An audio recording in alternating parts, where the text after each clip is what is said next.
Okay, good. When the presenters are talking to you, if you have questions, gentlemen, welcome to the inaugural post-secondary career planning seminar at San Fernando Government Secondary School. San Fernando Central Secondary School. I'm telling you how old I am when I say that, right? This event is being hosted by the MODSEC. I need to breathe. This event is being hosted by the MODSEC alumni class of 1969 to 1974 and 1976. In collaboration with the principal, Ms. Cindy Kahn, the Form 5 and Form 6 deans, Ms. Franca Hills Headley and Ms. Daniela Manbod, and the vice principal, Dr. Ram, and other faculty. My name is Juana Clark, and I am a member of the alumni class of 1969 to 1974, and I graduated from sixth form in 1976.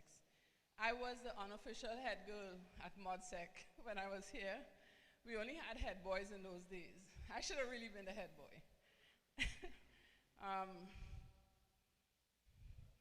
I was also a prefect for the first transitioning junior secondary school class. When they came in, the senior secondary schools weren't built as yet. So we actually got a crop of students from the junior sec, and I had to help them transition into the school. And I was also the valedictorian for the graduating class of 1976. So that's who I am. Also present are alumni, and we have speakers, which I will tell you about in a little bit later. The purpose of this exercise today and why we gathered is to provide you with information and access to resources that would help you to make informed choices regarding the next phase of your lives.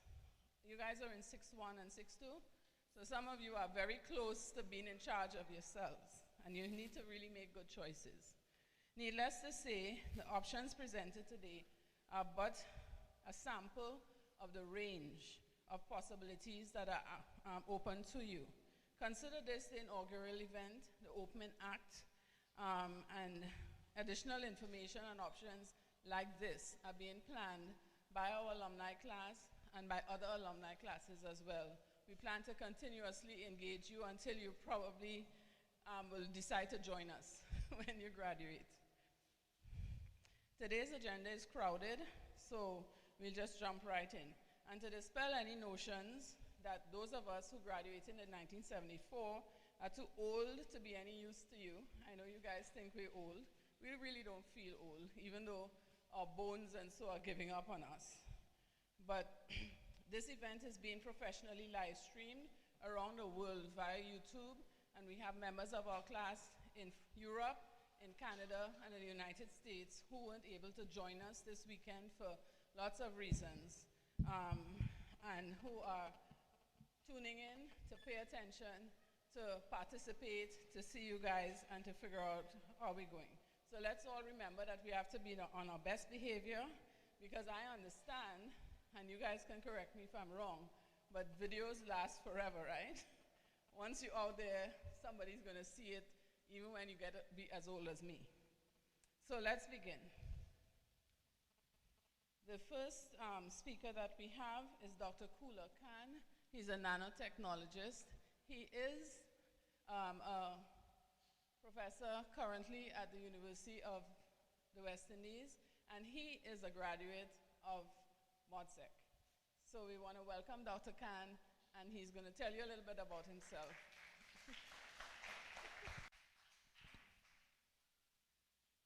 Well, this is not the first time I'm speaking to you, so this is the second time I spoke to you all at the graduation, but now we're talking about careers, right? So you are getting prepared for your careers, right? We're trying to get you prepared for the working world. So you're moving out now from, just some people may further their studies, some people might actually just go into work right now. So, just listen to this presentation, and hopefully it prepares you a little bit, but it also tells you about some of the options that you could pursue afterward. So the overview of this presentation, after thinking about 5 minutes, is I'll give you go through my career, right? Then I'll just talk about some points in careers in general, right? Because there are a lot of careers, there's a lot of choices out there, but you know, at the end of the day, you still have to find that career that you would like, right? Or you already know it and you're already studying towards it. So then I want to touch a bit about networking, right? Which is always a very, very important part once you go out into the workplace, right? Networking will be able to allow you to go into different jobs, talk to your peers, develop, make more money, right? So, and then I'll give you some tips and general things, give you some life experiences. So,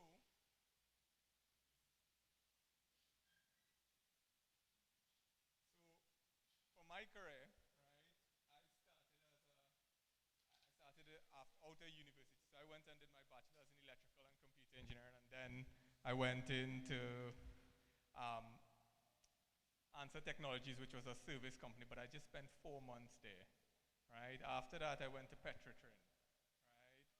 I'll tell you about my life in Petrotrin. I'll tell you about my MSc in nanoelectronics and mechanics, right?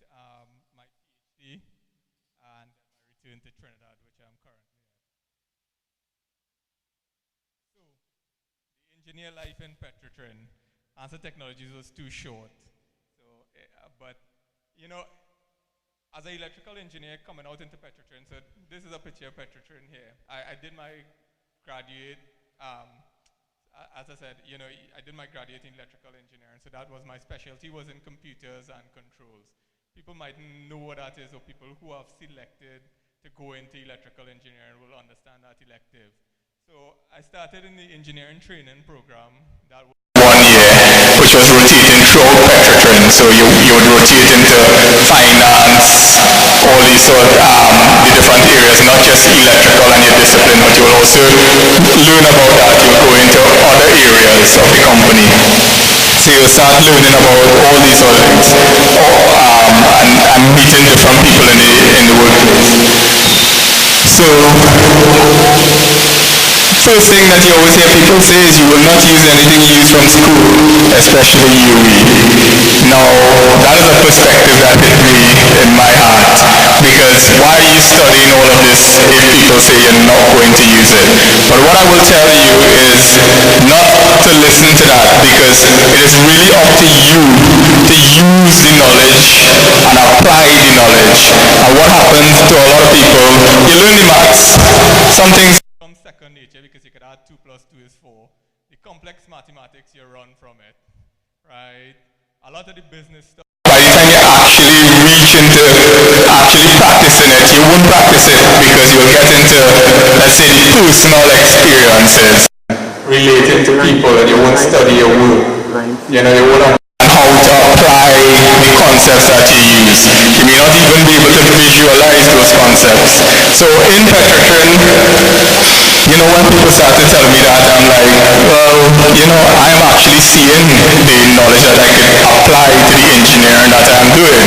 It may not be to the task I am asked to perform, but in terms of understanding complex systems, that allowed me to understand it. Now, just focusing on my I was able to, you know, be put onto the construction projects, which will be actually building the new refinery that is currently there today, which is actually closed. But I got to work on those projects, and I was based in the US. So I was doing what we call detailed engineering, right? So that's where we design those facilities that you see there, and that is just for oil refining. So you're taking something from the ground, and then you're purifying it into a product that you can utilize in your cars.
into something called carbon nanotubes. Carbon nanotubes, I have no idea what it is. But you can that C60 molecule there, that's just carbon atoms arranged. It's very, very small. You can't even see it. Right? Carbon nanotubes is actually in a cylinder. Right? And these things on the nanoscale have very, very different properties. So when we run, everyone is learning classical physics right now who doing physics. Right? Sorry to bore the business people. But so when you go from what we are seeing right now, we are governed by classical laws of physics, right? So, you'll see that if I'm running, and my run could be, by classical formulas like F equal ma. When you go to the nanoscale, things don't behave that same way. Now you have to use quantum physics, right? Now, my start was just from an engineering background. I'm looking at these carbon nanotubes to actually replace ligaments and how to functionalize it and allow it to actually, be in synergy with your body. So, I started researching that and then I came into this field. So I applied for two things: to continue working in the UK. So that's why I was 1 2 1 2 1 2. Sound clear? Sound clear? 1 2. my path towards doing my MSc. So it was always my goal for my MSc PhD. But finance. I want to see if it's sound clear. If I talk, I want to see if it's sound clear. Put my ears out talking. Get a scholarship from San Fernando Government Secondary at that point. So people were like, well, you don't get a scholarship, so you're not going to be able to really do these things. But there are always paths, and there will always be. once you look at it and you determine. So that is what you need to do. Look at it from what you want to go into, and find ways. Something mightn't be successful, but you're working towards your goal, right? And every day you're improving and working towards your goal. If you have that attitude, you will be successful, right, in whatever you do, because you will be happy about it. So, I had to return to being a student when I actually got through. That was hard because now I'm older.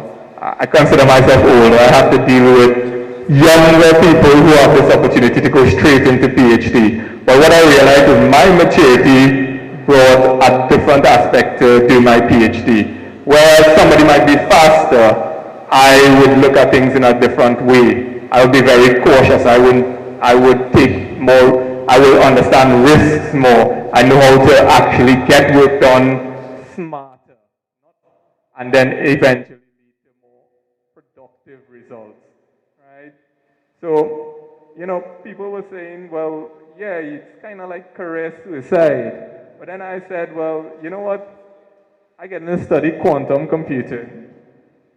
I get to study samples on a nanoscale, which a lot of people won't even do in their lifetime, right? Because, right around us right now, we have a lot of things in the nanoscale. Just because we can't see it or interact with it doesn't mean it is not there. It is right around us, right? And with a little bit of skill, you could actually just shave a pencil and make a carbon nanotube if you're lucky. Imagine that. You just won't be able to visualize it. And that's just graphene, one of the most amazing materials in the world right now, used in electronics and all these sorts of things, and using all kind of quantum processors and stuff. How it started, a guy mistakenly shaved a pencil and then saw that flat 2D structure which had special properties. Right? So that is just to tell you how some of these things are actually found. Right? It's really, really simple. Right? But then you need tools to actually be able to interact with those materials and study them. So you will get some of that in the university, in the physics department, but it's not the greatest technology. If you go away into labs and stuff, you'll get access to this technology, and it's worth it. So I got to work in high-tech clean rooms. So it wasn't career suicide for me. I was enjoying what I was doing, right? And I was enjoying the research.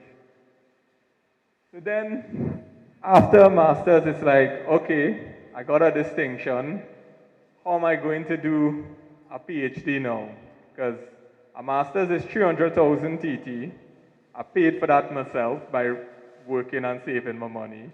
So now I don't have $700,000 to do a PhD for 3 years. I mean, that's ridiculous, right? Unless your parents rich or somebody willing to fund you. So I started to look at options, right? I pretty much went onto websites and pretty much searched every single PhD that's being done in the UK and applied to anyone that I could possibly apply to. At that point in time, the UK were only looking at, because of finance and economics, they were only looking at sponsoring UK students, more or less. So it was even more competitive for the international grants. You have things like international grants that you could apply to. Now, these things, you could go on to jobs.ac.uk and you could search all the careers that you want and you can see what those careers, what people are asking for, right? So you need to look at these things even now, because you could go into a job blind or you could go into seeing what qualifications they're asking for, and you could go about how do I get those qualifications. So mine was just I wanted to get a research position. So I applied to the University of Southampton. Then I realized I'm getting like loads of rejection letters. I mean, loads. Up to the point that I was like, okay, could someone at least throw me a bone? You know, give me some sort of hope, like, oh yeah, this application could happen to you. But what I did after that was like, okay, here what, you know, none of these people know me, none of these people know what I am capable of, right? So I said, well, okay, how do I change the game?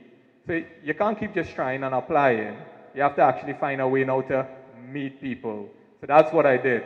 I actually called up lecturers who I think I was interested in their work and research, and the positions that I thought, you know, I would be applicable. I correlated that and I went after them. I say, okay, here what, I'll give them a call.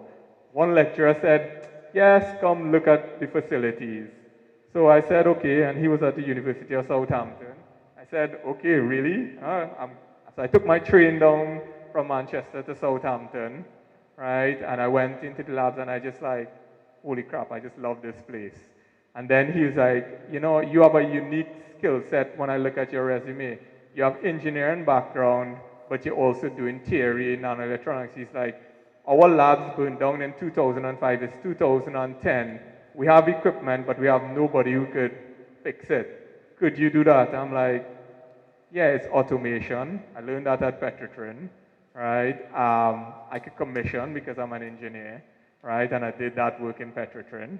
But I also understand the theory of what they're trying to do with infrared materials through my studying of nanoelectronics. So I was like, okay, this might be a good fit, perfect fit to do my PhD. I didn't really care what I did it in. Once it's something engineering and science, I would just absolutely love it, right? And that's my mindset.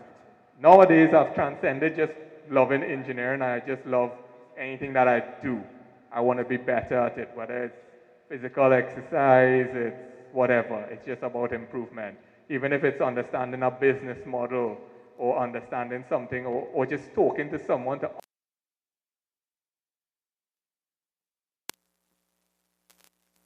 be anybody, a cleaner, I will talk to them and find out, you know, like what you're doing, how things are, what your ideas are. You never know. Something could spark something. You be good to somebody, they know somebody, the networking aspect. So I had that unique blend of practical and theory. So then I got a fully funded PhD, which was really, really lucky to rebuild that lab. So I went, I rebuilt their lab, commissioned, things that were costing $40,000 to build, I built it for £700. £40,000, I built it for £700. And that is because you're always looking for solutions. You know, it's like, just because you don't have the money doesn't mean that's how sometimes you could get something that's simpler and could work. Just because somebody's selling you something that's $40,000 doesn't mean that's how it's better. You could actually, if you innovate, you could do things better. So it's always looking for innovation circles within your career. Don't get caught up in the bacchanal in work, or the bacchanal in school, or the bacchanal with your friends. Keep working towards your goal, right? I mean, indulge in it if you need. Stress, relieve your stress by talking, but know where your focus is, right? And know what your focus is. So people said again to me in Trinidad, future career suicide, it have nothing in Trinidad for you. I said, well, that is not my goal. My goal is my PhD. I could come back to Trinidad and I could work as a garbage man and I'll be happy, right? It doesn't matter to me. Once it is within my life means and what I want to do, right? And I am happy. Once I could afford the things that I want to do, which is pretty much minimal at these days, which is a little gym membership, but I don't even need that, right? But, so these are some of the things. So you can see a couple of the guys, one is a technician up front and one was a PhD student. So I actually started a PhD student. I commissioned that tower in the bottom right, and then I built a furnace for the 700 pounds. And then I gave that student that for his PhD, and I started a new project for my supervisor. And that was to build that piece of equipment up there, which is make the materials that you're seeing on the bottom there. The picture on the top right is actually when you're quenching a glass, you move the furnace out, and it's super cooled. When it's super cooled, that is when a glass forms. If it's slowly cooled, it forms a crystalline material because the material has time to get its lowest energy state, which is the crystalline structure.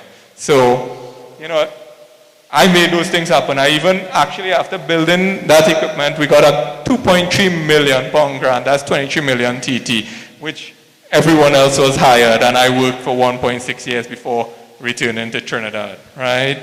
So it had my reasons, family reasons, personal reasons I returned to Trinidad, but it doesn't matter to me. I got to do my PhD. Now,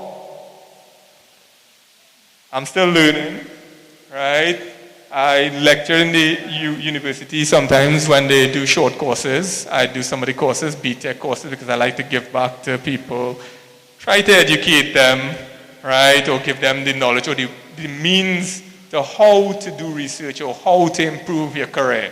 That's mainly it, because the knowledge is always out there. It's whether people actually utilize it or get that knowledge. And then getting the knowledge is one thing, but applying the knowledge is even more important, right? And this is what you need to know.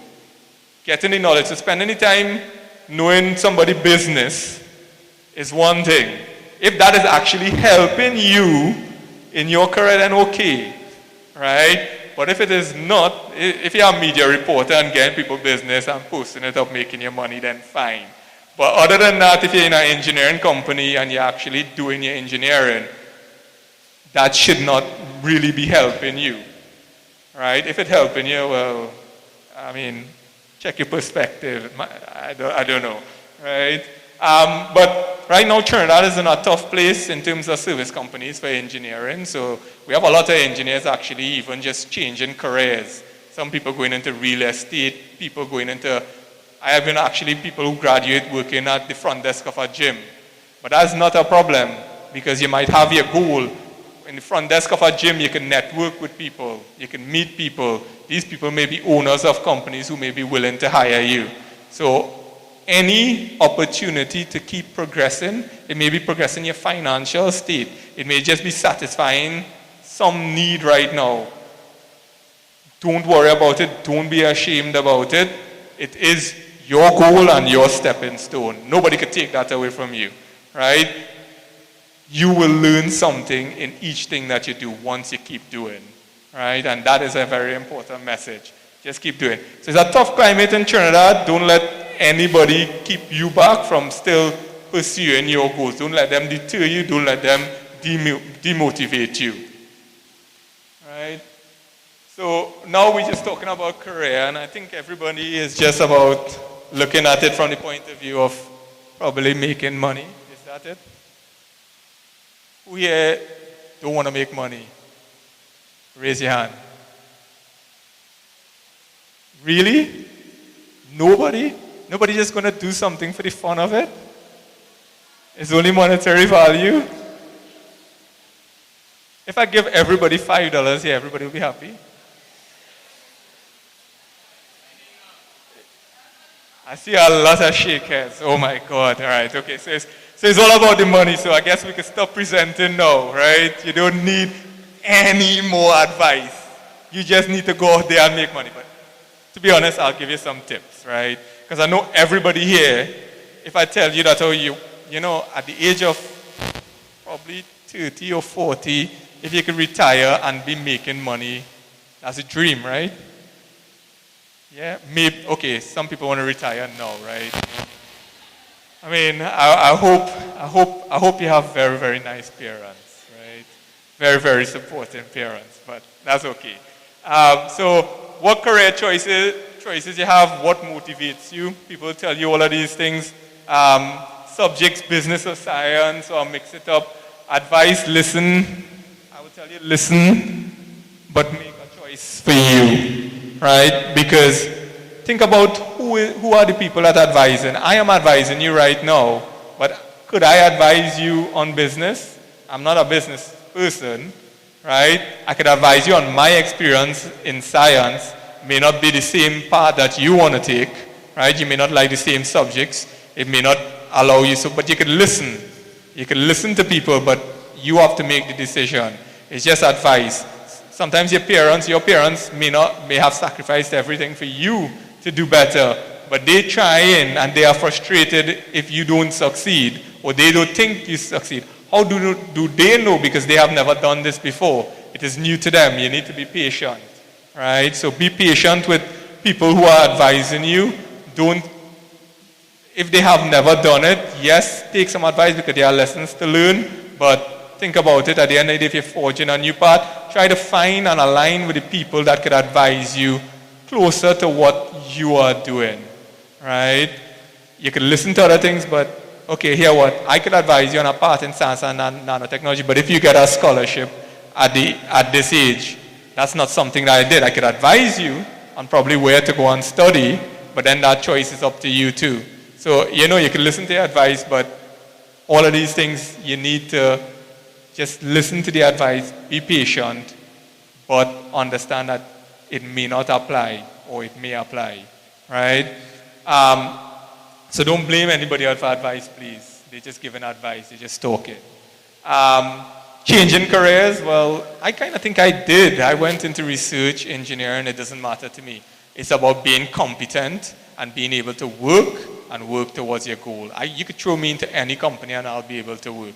You could throw me into business, I will start learning and doing whatever is necessary if at the end of the day it is something that I want to do. So career paths, as you say, job stuff out there, but you may not have your initial first career in the line and goal that you want, but it may be a means to get in there. And don't ever say, well, you know what, I've spent 15 years in here, and I'm just holding on to this job for dear life, and etc., and my life is completely not a success, etc. You have time. You have time, you could change, you could do things. Once you're living and breathing, it's all up there, right? But the world is changing and you have a lot of opportunities out there. So, you know, it's like before then everybody would have been limited to Trinidad. You could go away now, you could work, you could network away, you could do all kinds of different jobs, right? So, on the right, you can see, this is just areas. Inside these areas, there are jobs and jobs upon jobs upon jobs upon jobs to actually go through, right? So, it's very hard to choose. Some people know exactly what they want to be. Some people might say, well, I want to be a teacher. Some people might be this, you know. But for others, you might make it up, go through them, see what they're about, see where you could fit in, see what you like, right? You know, as I say, we were just business science, and here while we were going to school, science was the bright people, business was competing with science to be number one, but they will never reach there. That's what we were told, right? Then people who doing the mix were confused. They couldn't decide. They just had no other choice. But hearing that to me didn't matter because there are people who I know personally did business, who I personally think they are more intelligent than me, right? So, you know, at the end of the day, it's like, that doesn't matter. It's about networking because you'll have to work with the person who does business. So it's better you understand what they do so you could help them. Because we could do the science, we could do the engineering, but the person who running the business is making sure you have work, right? So you need to understand from their point of view what they are fighting. Let's say the economic struggles of the company. So understanding all these things, you may not understand it now, but remember it in the back of your mind, because in the first earlier stages of your career, you'll be focusing on your actual career itself, right? But when you go out after that, you'll start to keep learning and learning all the other different aspects, right? Couple of things, a lot of people are talking about entrepreneurs these days, because entrepreneurs will allow, let's say, growth of economy. So it have that avenue too. If you feel that you're an entrepreneur and you could actually do something that makes employment for other people, right? That's a hard road, but it could also be a very big success, and that's about taking risk, right? Risk in entrepreneurs, you could drop out of school now and be the richest person, right? If you have an idea and a product that you could sell, right? A lot of people have done it, and you could learn from these people. So if you want to be an entrepreneur, look at that. There are ways to be it. Don't be a con man, be an entrepreneur, right? A couple of examples that I got recently interested in is that how people can make money off YouTube and Instagram by doing makeup on Instagram. What madness is this, right? What madness is this, right? Yeah, you have your fan follower on your network and you make money.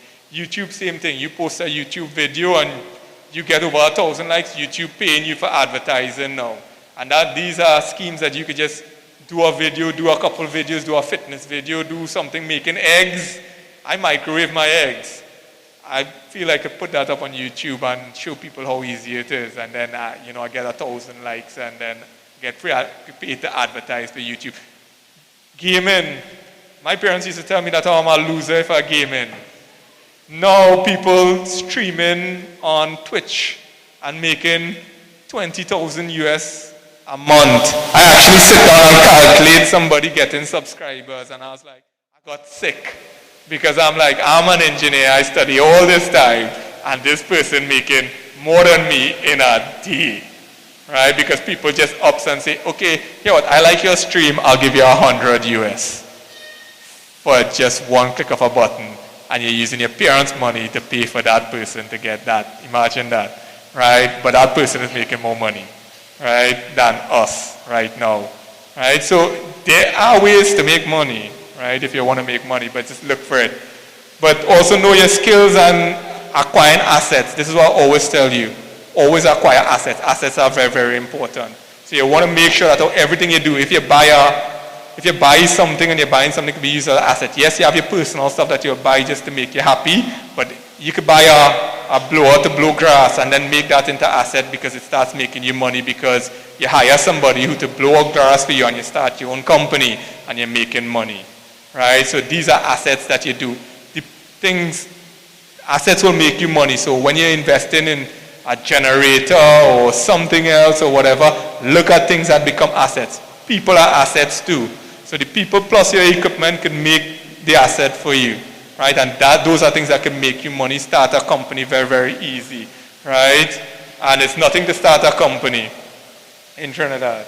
So just moving on, New Age networking. Turn to persons around you who you have disagreement and forgive them, please. Please, forgive everybody who you quarrel with, because these are your peers and these are the people that you'll be networking with. You'll meet them out in the workplace, you'll meet other people, and you want to have a good relationship with everybody. And who cares if somebody steals your boyfriend or girlfriend or whatever else? I mean, yeah, these things happen. It's life. People change their love interest, they change whatever. Take it that they go into a happier place and you go into a happier place and everybody will be happy, right? Don't get hung up by it and it's not the end of life. We're focusing on careers, right? So it have a lot of strengths in networking, and it's how to utilize these strengths. Not into pyramid schemes which are illegal, right? So you can look up pyramid schemes, but don't go into them, right? You want to network the proper way, right? So if you can network, and let's say you buy a lettuce from a friend, right? And give him back pretty much that money. He can make a lot more money, right? And you can help that person because you need lettuce, right? For a healthy lifestyle. But you can start helping the person next to you. If somebody has an egg farm, if somebody have this, you start eating healthier, right? You could go out for your binge eating, but you could help people around you. You know, later on, they will come back and help you. Who knows, their farm get too big and they need an engineer to design egg collection and cleaning, and you are that person, right? Or they need an accountant. Somebody here, you're starting up your business, you need an accountant, but you don't have the cash to hire an accountant, but your friend could help you, right? So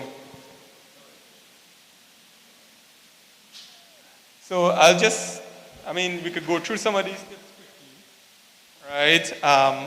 Probably I'll take about 2 minutes again, right? So what I'm saying is change your workplace environment. What I mean by that is that the workplace environment these days are what people dictate to be the workplace environment. You don't have to follow that, right? You could create your own workplace environment with the person next to you. You see, all the hate and the other this in the office and the gossip, change that. Be helpful to people, do things, improve your workplace, right? Keep an open mind, work with and for each other, because we make the company money, our bosses need us, we need them, right? A new company structure, my new company structure is that everybody in Trinidad get paid the same based on the profits of the country, right? We distribute it to everybody and everybody have the same amount of money, but it will never happen, right? Too complicated, because other people need to make more money than you, and you wouldn't be happy if a janitor making as much money as you, right? No. So you see, you have to break that mold and that mindset. Think about a new vision for your company, whoever opening a company, right? There's always two sides to a story. So when you go to an interviewer might say that, oh, here what, this person too qualified, we can't hire him, without even speaking to the person, right? They'll say, oh, they have this and they have that. Don't let that deter you, right? Because that may just signal that they are not the right fit for you, right? So just keep those things in mind. There's also two sides to a story. Your enemy, he have a story too. And who knows, he have a child that he trying to support, and who knows what he have to do to do you what he did. So sometimes forgive again and forget and move on. Workplace best practices, kid me. People just gossip and try to cut you down. But change that. Change that. Go to work, improve yourself, right? Because if you're stuck in a job that you don't like and you want to move, what your other interviewer going to look at and question you in an interview is not the workplace conflict. It is about your actual work and what you could do and what you could bring to the company, right? So do not propagate bad habits, right? Trinidad, if you say it loud enough and you keep talking about it and you keep saying it in the news, apparently it becomes true, because people tell me some things that I don't understand and it doesn't make sense, and they have no research behind it. They just read something, they propagate it, and if you talk to them, they get louder at you and say it's true. Don't do that, right? So no shame, take chain up on disappointment. When you go out into the workplace, people are gonna operators, or people might tell you to go out for a valve somewhere that don't exist. People might tell you to do accounting that don't exist, right? Try to solve a problem that don't exist. They put a wrong mathematical number in your accounting books, and you trying to solve that for days. Take the chain up. It's all learning, right? Make the difference, lazy approach, and the blame game. Get out of that. Don't try to blame other people. Fess up on your mistakes and accept the consequences of it, right? Reinventing versus new. There's a lot of information out there. Use that information. You don't have to invent. All these careers, they're out there, and it have job responsibilities and rules, so you can see exactly what the qualifications needed. Just go through the ones that you think you might like, right? If you tell anybody they're replaceable, I will find you, right? Honestly. You need to respect people. People are assets, right? Most important thing, right? People are assets. Right, so we probably don't have any more time for questions. Thank Lord I talked too much. But you guys, this name, number, email. If you ever need any help on going into sciences and looking at career paths and stuff, my email is there, right? but preferably contact me if you could give me a 5-figure salary. Cool. All right, everybody. Enjoy your day. You see, they have one or two. Like I said, we'd like to thank Dr. Khan so much for taking time out his very busy schedule to come and spend some time with us. Is there anybody that has a burning question that you want to ask him? We can take one or two questions. Anybody wrote any questions down while he was talking? The ladies in front. Okay, so we'll move on. But this was very inspirational, and I want you guys to know that Dr. Khan is actually an alumni of MODSEC. We're very proud of all that he's accomplished, and he's an example of what you could become. You know, I always tell young people from where you are, you have to decide what you want to be. Okay, there are lots of things that could get in the way, and lots of things, as he said, that could stop you. But if you are determined and you decide what you want to be, then that's going to be in your hands in just a little while. You're going to graduate from high school, and it's going to be all up to you. So the next speaker that we have coming is alumni from my class, Peter Siratan. He works in cybersecurity. Peter.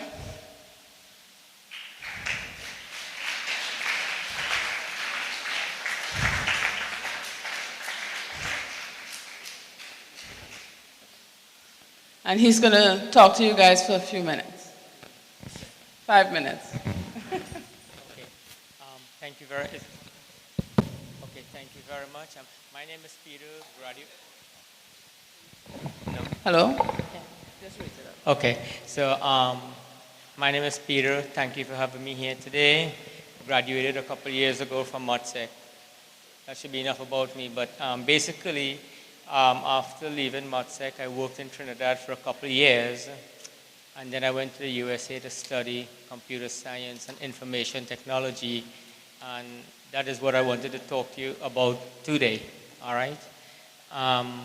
So I went to the United States. I did my SAT here before I went, and it will be to your advantages to have a very good SAT score. If you're looking for scholarships and so forth, that's one way to go. Louder. Okay. Yes. So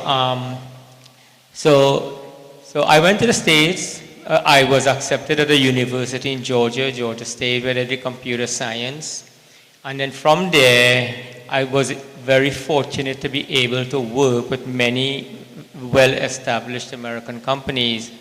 I worked at IBM, General Electric, and AT&T, and my career spanned system engineering, network engineering, and cybersecurity. And right now, in the US, that is in a very high demand.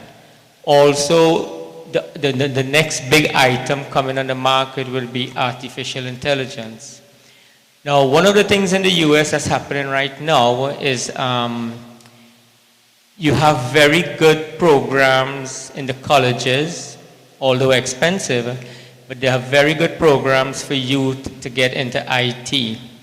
However, the market is changing a bit in the US in that the industry certifications are being given probably more weight than the undergraduate degree. So one of the things you may want to look at is industry certifications, which you can do here in Trinidad, or you can do it in the USA. So, for example, whoever is interested in system engineering, you can look at certifications from Microsoft and probably from Hewlett-Packard, HP, and a couple others. Those are the big names and highly acceptable. One of my specialty is networking and network engineering. And the big name in the West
So one of the things you want to decide is if you want to go overseas and study is, are you coming back home? Are you going to try to work overseas?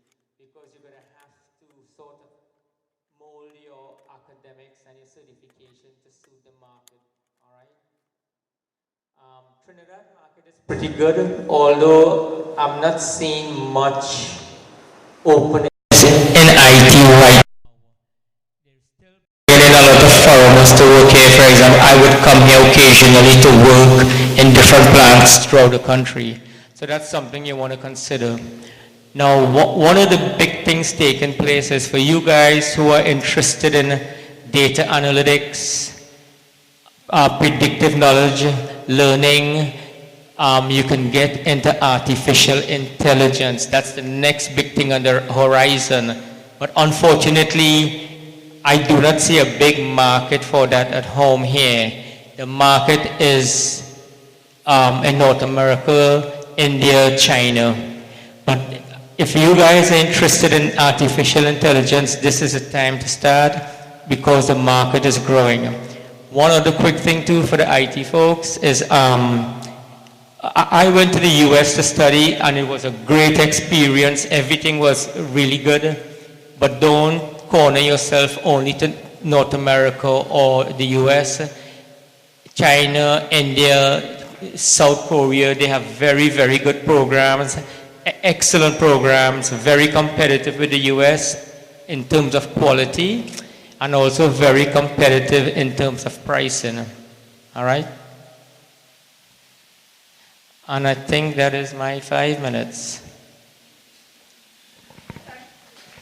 And thank you very much.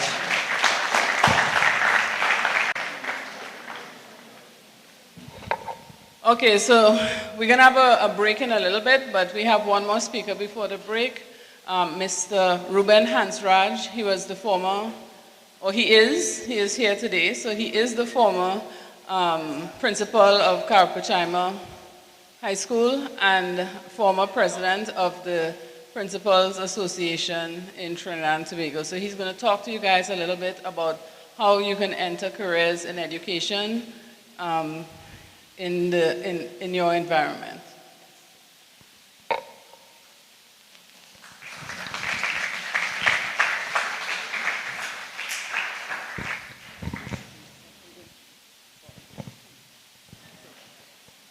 Thank you, Madam Chairperson.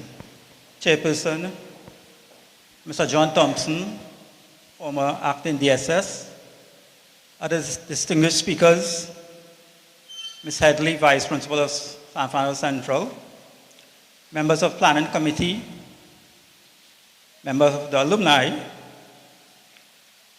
members of staff of San Fernando Central, specially invited guests, and most importantly, students.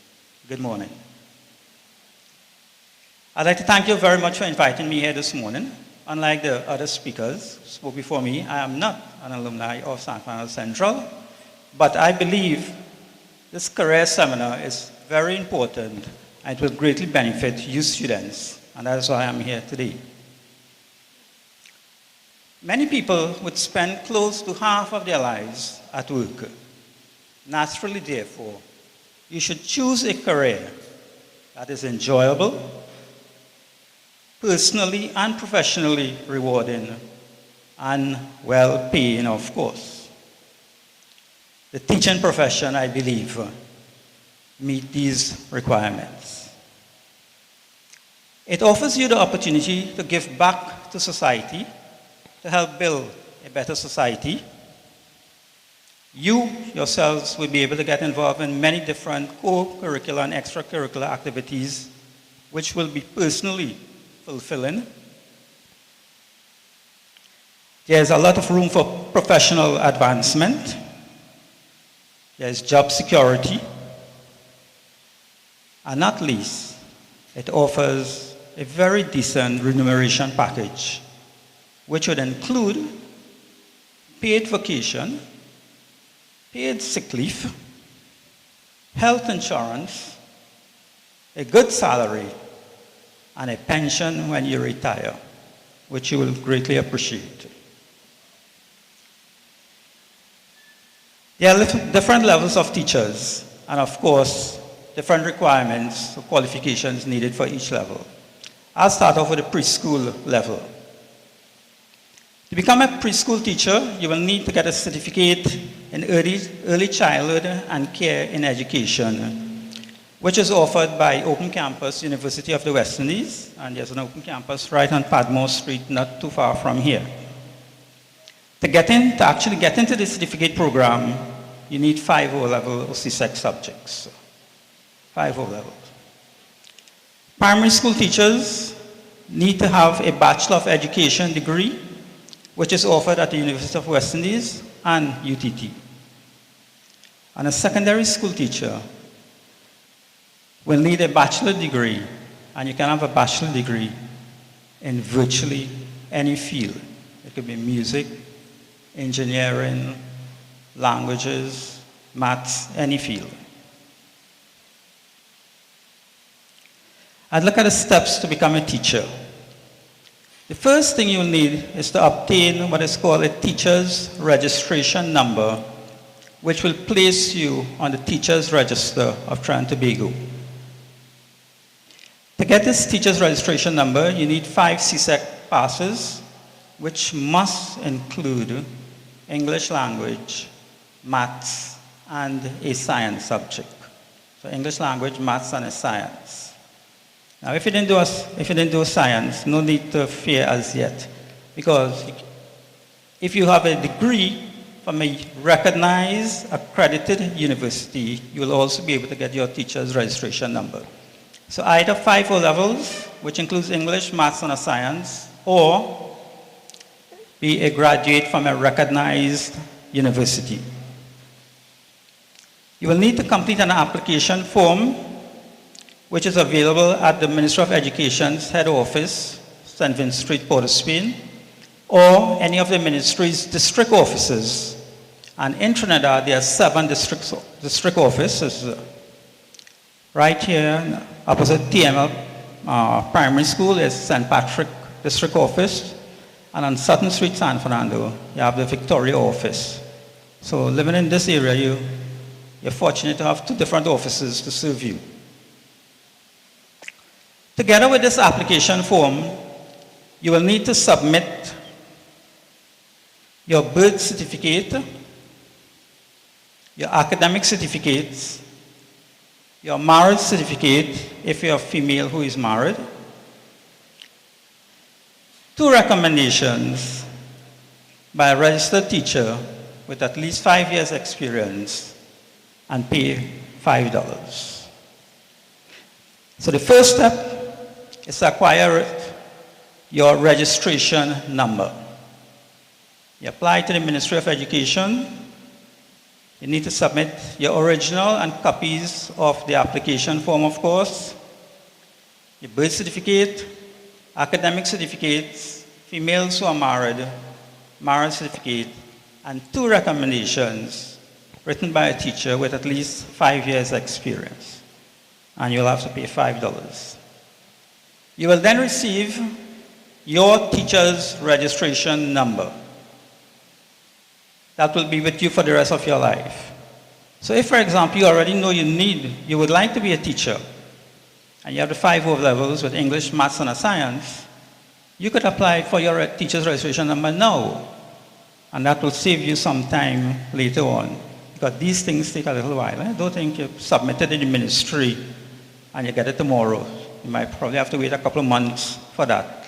And after you graduate from university, you'll be anxious to get a job, and you might get frustrated by having to wait.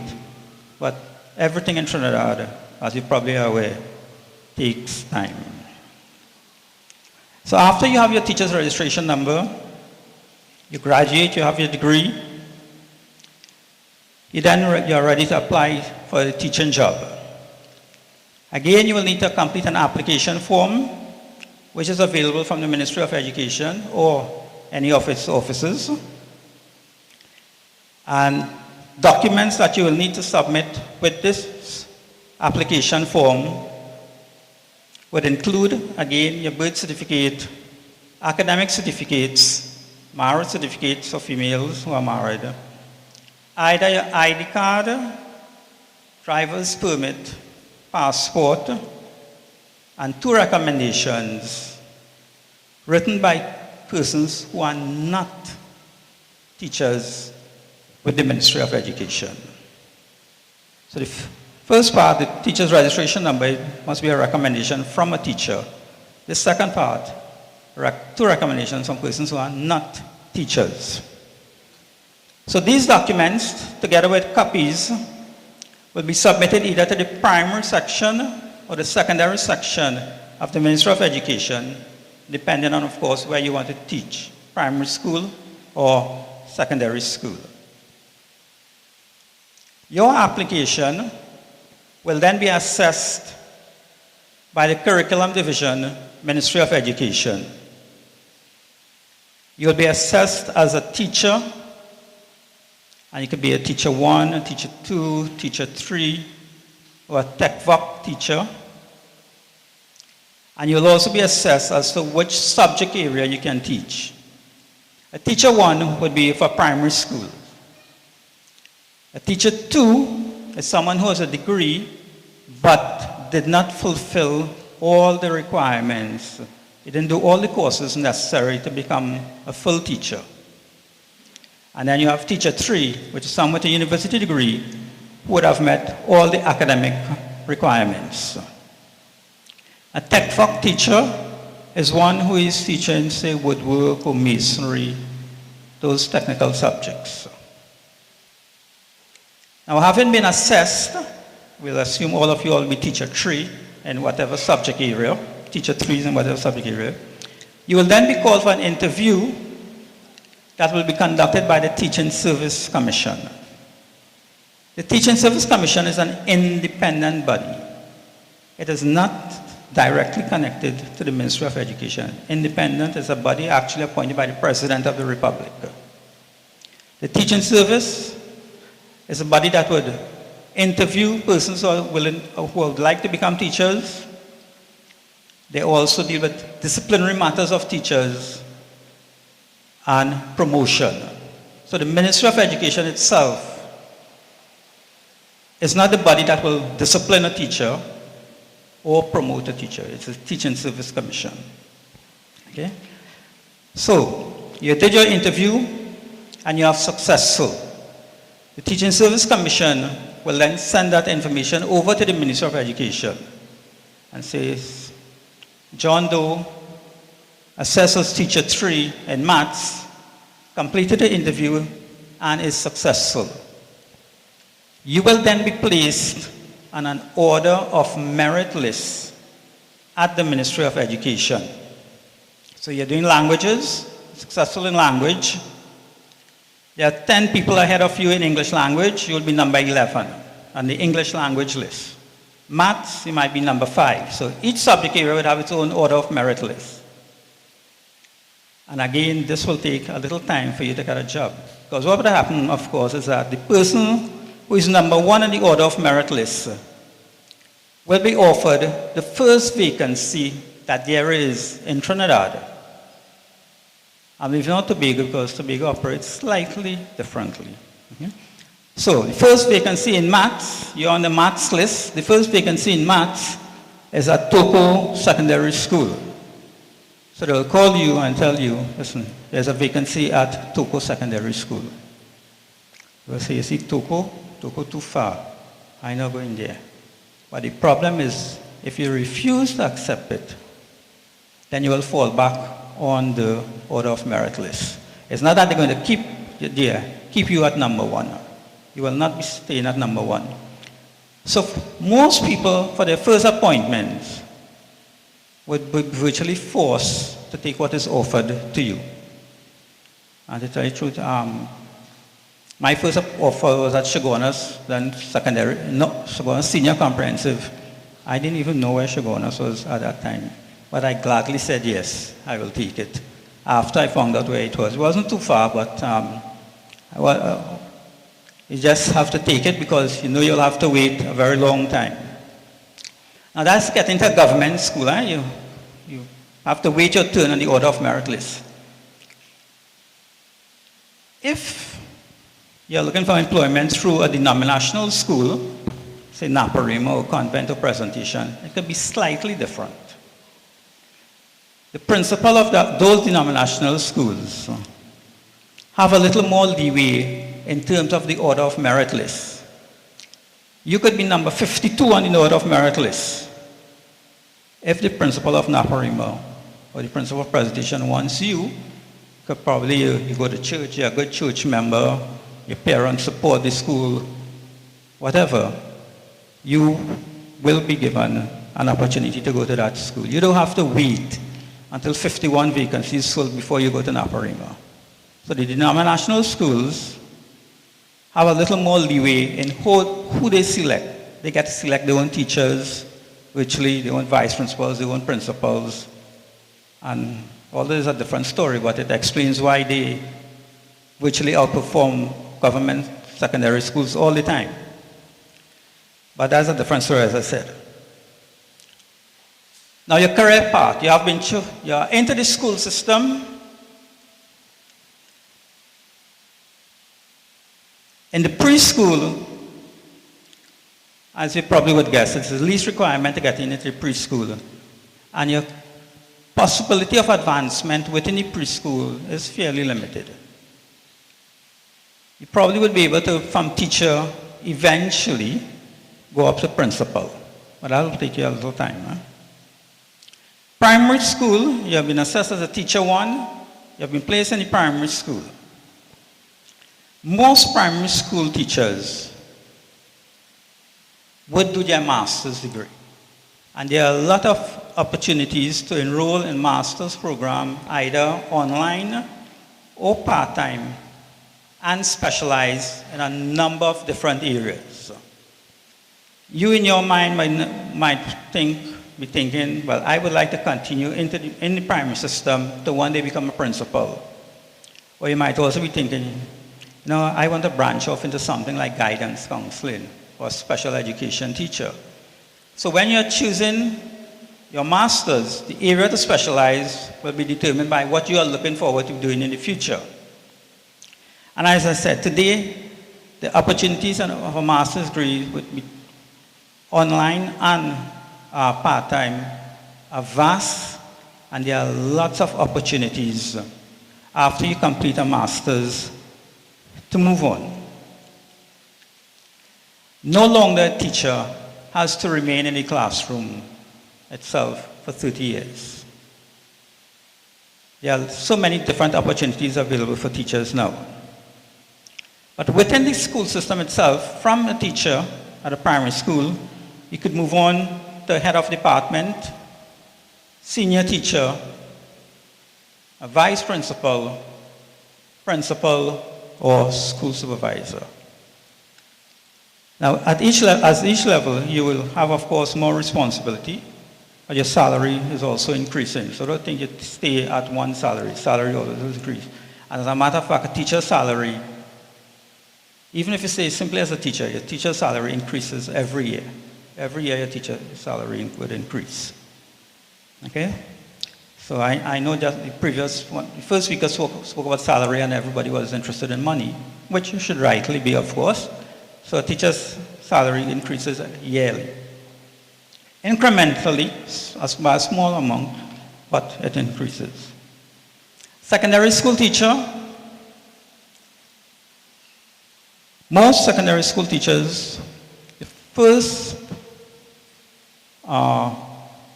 after being employed, would go on to do a postgrad diploma in education. A postgrad diploma in education.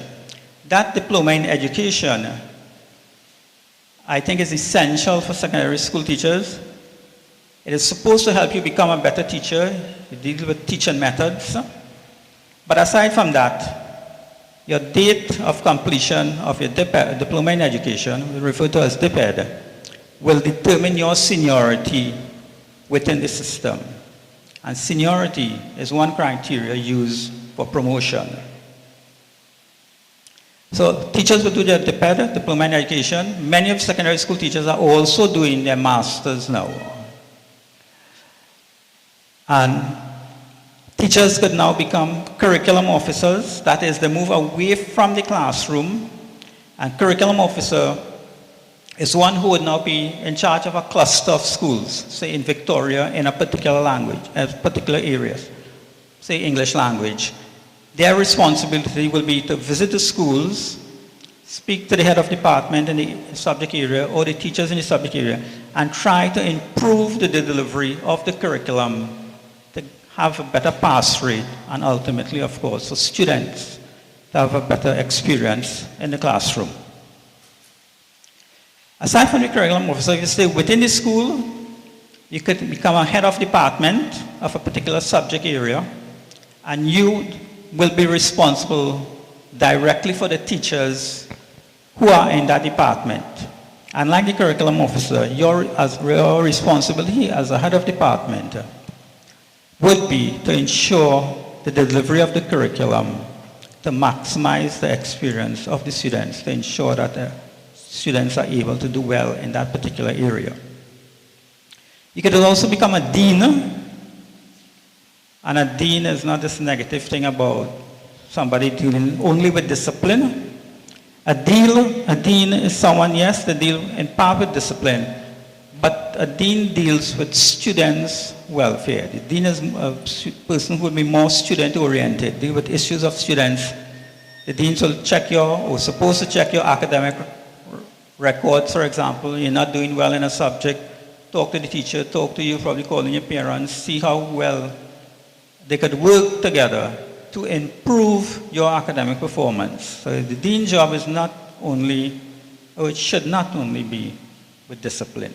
A lot of areas that they need to look at students. Students may need financial assistance to come to school. The deans could look at how they could help you, things like that. From head of department to dean, you can move up to vice principal, principal, the school supervisor, and even to the director of school supervision, which is the highest level, just above the Minister of Education. And as a matter of fact, we have in our presence, and I believe he's a past student of San Fernando Central, Mr. John Thompson, who has gone through. Mr. Thompson, you understand so that they could see who you are? He would have gone through this process of moving from teacher, vice principal, principal, school supervisor, and director of school supervision. I have dealt mainly with the professional advancement within the teaching service. However, just as students need to develop holistically, adults also need to develop holistically. And the teaching career would offer teachers a lot of opportunities to get involved in activities outside of the classroom that would be personally rewarding. And if I could use myself as an example, I was involved in a number of areas such as sports, literary competitions, and the cadets. All these helped in my personal development, even given me an opportunity to travel abroad. And I don't really think it affected my classroom performance. It perhaps more would have enhanced my performance as a teacher. So as I reach my conclusion, I want to remind you that you have the opportunity to ask questions after. I want to urge you in deciding on a career, choose one that you have a passion for. Otherwise, you might end up in a job that would make your life miserable. Choose a career that you love, and you will find that you don't have to work a day because you love what you do. Thank you. And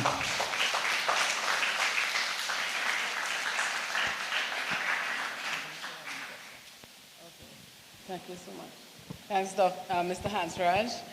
That's really good advice. You're going to be working, how old are you guys on average? 16, 17, 18, right? I'm 63. You're going to be working for at least 40 years, so you might as well enjoy what you do. So that's excellent advice from Mr. Hansraj. We're going to have a break now. All right, guys, I need you to settle down.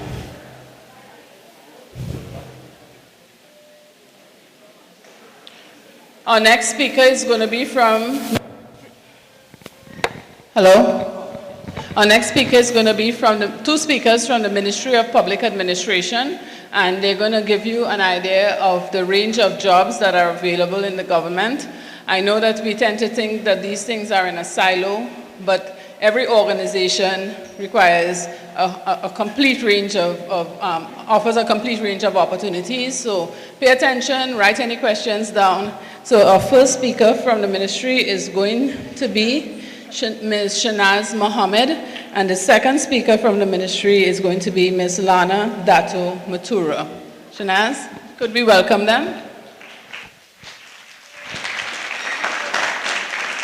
Hi, morning. Ooh. Morning.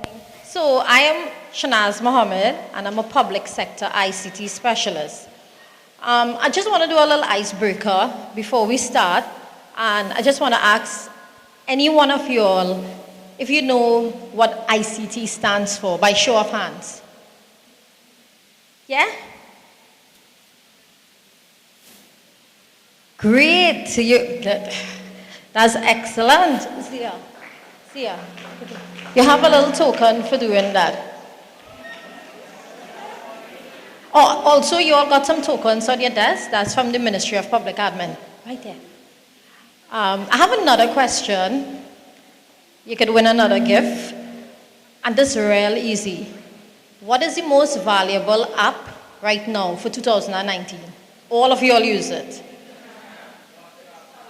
No, just give me a hand so I could give somebody. Yes? Sorry, not for 2019. That's so last year. Sorry. It's so last decade. No, hun. That was like my days. Oh, sorry. Slam chats, no. Anybody else? YouTube, no, that was said. Twitter, Google. Oh, you don't use this? I use it. No. Okay. It's TikTok. Oh, come on. Okay, I heard you say Facebook. TikTok. That's like 2019. TikToks. Okay. So, I just want to take some time out to just recognize a special young lady. This is my daughter, Raya Sibalo. And she took the day off today to come to your career fair. She started A-levels. She now enrolled in lower 6. So she's facing the same thing you're all facing. What subjects to take, what career should go into. And she's at a crossroads right now in terms of 2 career paths. So this weekend when she signed that CAPE form, I will know what she about. And I want to thank the organizers for this career fair. You all need this is probably the most important decision in your life. But I just want you all to know it's not the beyond and the end all. You could change career paths anytime. And I'll give you an example, me. I am in ICT, and last year I completed my law degree at 41 with 4 kids. And I mean, that doesn't mean to say I'm going into law, but ICT is so huge and the landscape is changing. For instance, right now, you have to sign your name to certify something, right? The future is electronic signatures. So right now, in what we're doing, we're looking, Ministry of Public Administration is looking at the standards for electronic signatures and what we need to do to change the law to allow for electronic signatures. So you're seeing you're seeing jobs changing within the market. So before I let you all know what I do, I just want to give you all a little background about me. That's okay? Cool. She's my little helper as well. Okay, so how ICT found me, right? Go ahead. So this is just a little rundown. This is some personal pictures I'm showing you all here. I like to consider myself a Dougla. I live in South and North.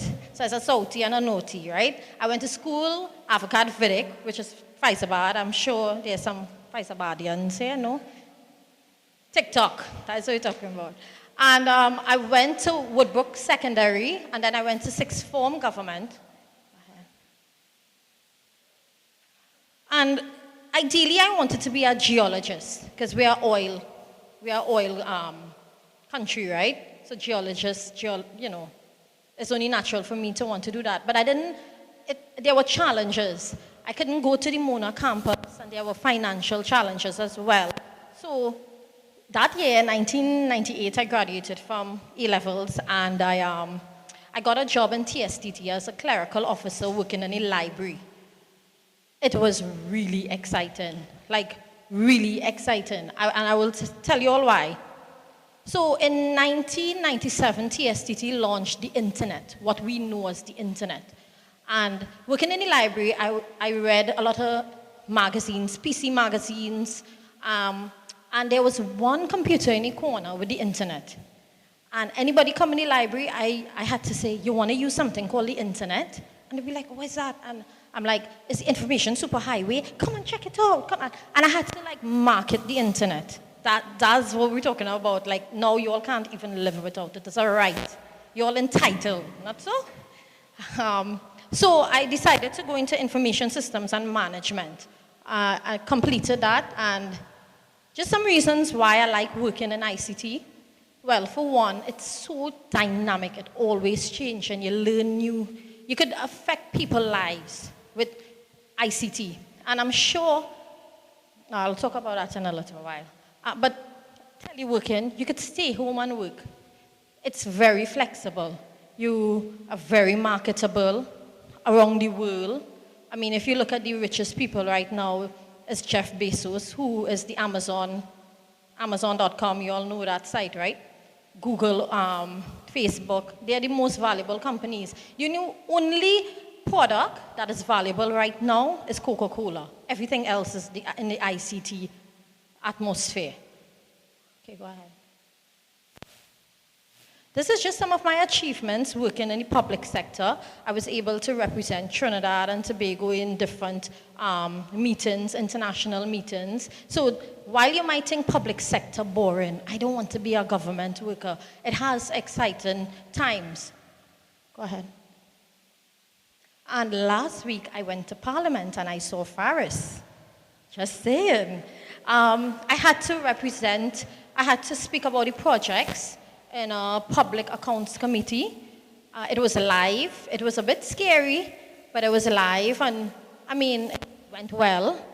That's something, I mean, every day, some people go to the parliament every day. For me, that's like a big scene, right?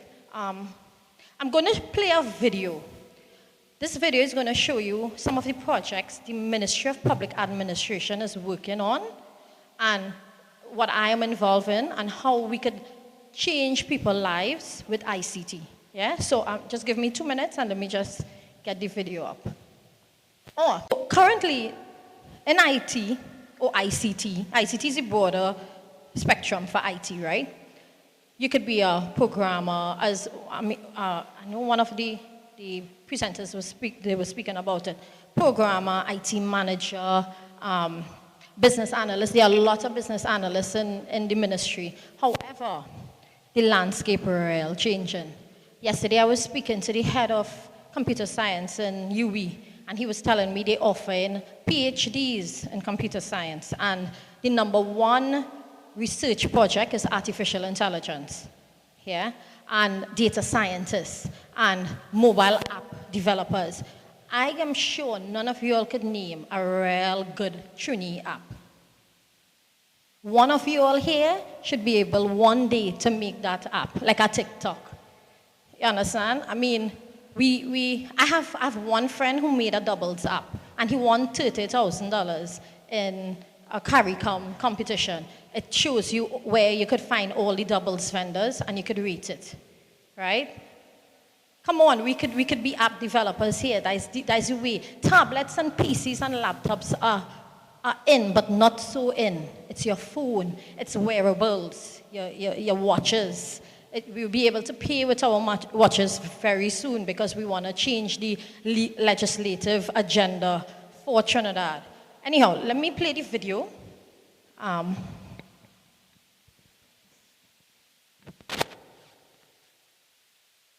Imagine visiting San Fernando General Hospital and the doctor attends to you right away and pulls your medical history, knows your last diagnosis, allergies, and personal data. This project is called the HIS and has begun. Imagine police officers able to apprehend speeding offenders through cameras and send their tickets via post. This is called the Spot Speed project and has begun. We at the Ministry of Public Administration have a dedicated unit to help the lives of citizens by providing easier access to government services. Yep, that's me in the Superwoman costume. The unit is called the National ICT Division, and I'm the Public Sector ICT Specialist. My co-workers and I are responsible for the implementation of the National ICT Plan. This plan is a roadmap to make our country more e-ready. In this plan, there are many dynamic projects based on 5 strategic thrusts: connectivity, people, government, environment, and business. Let's break it down more.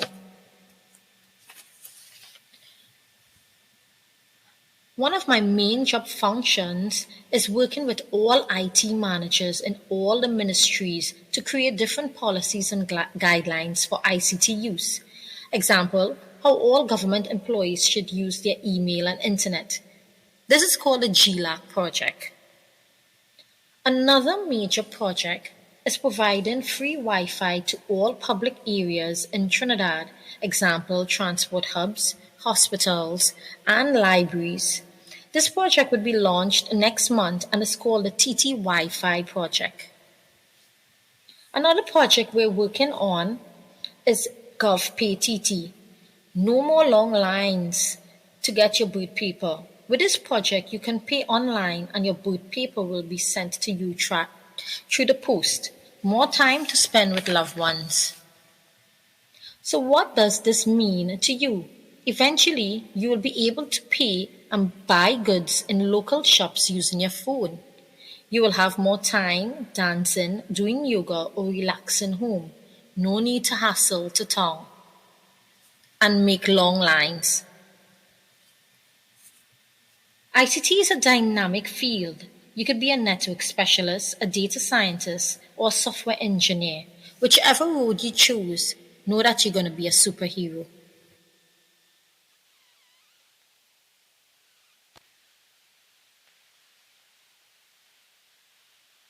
This video last night with a very easy app called Toonly.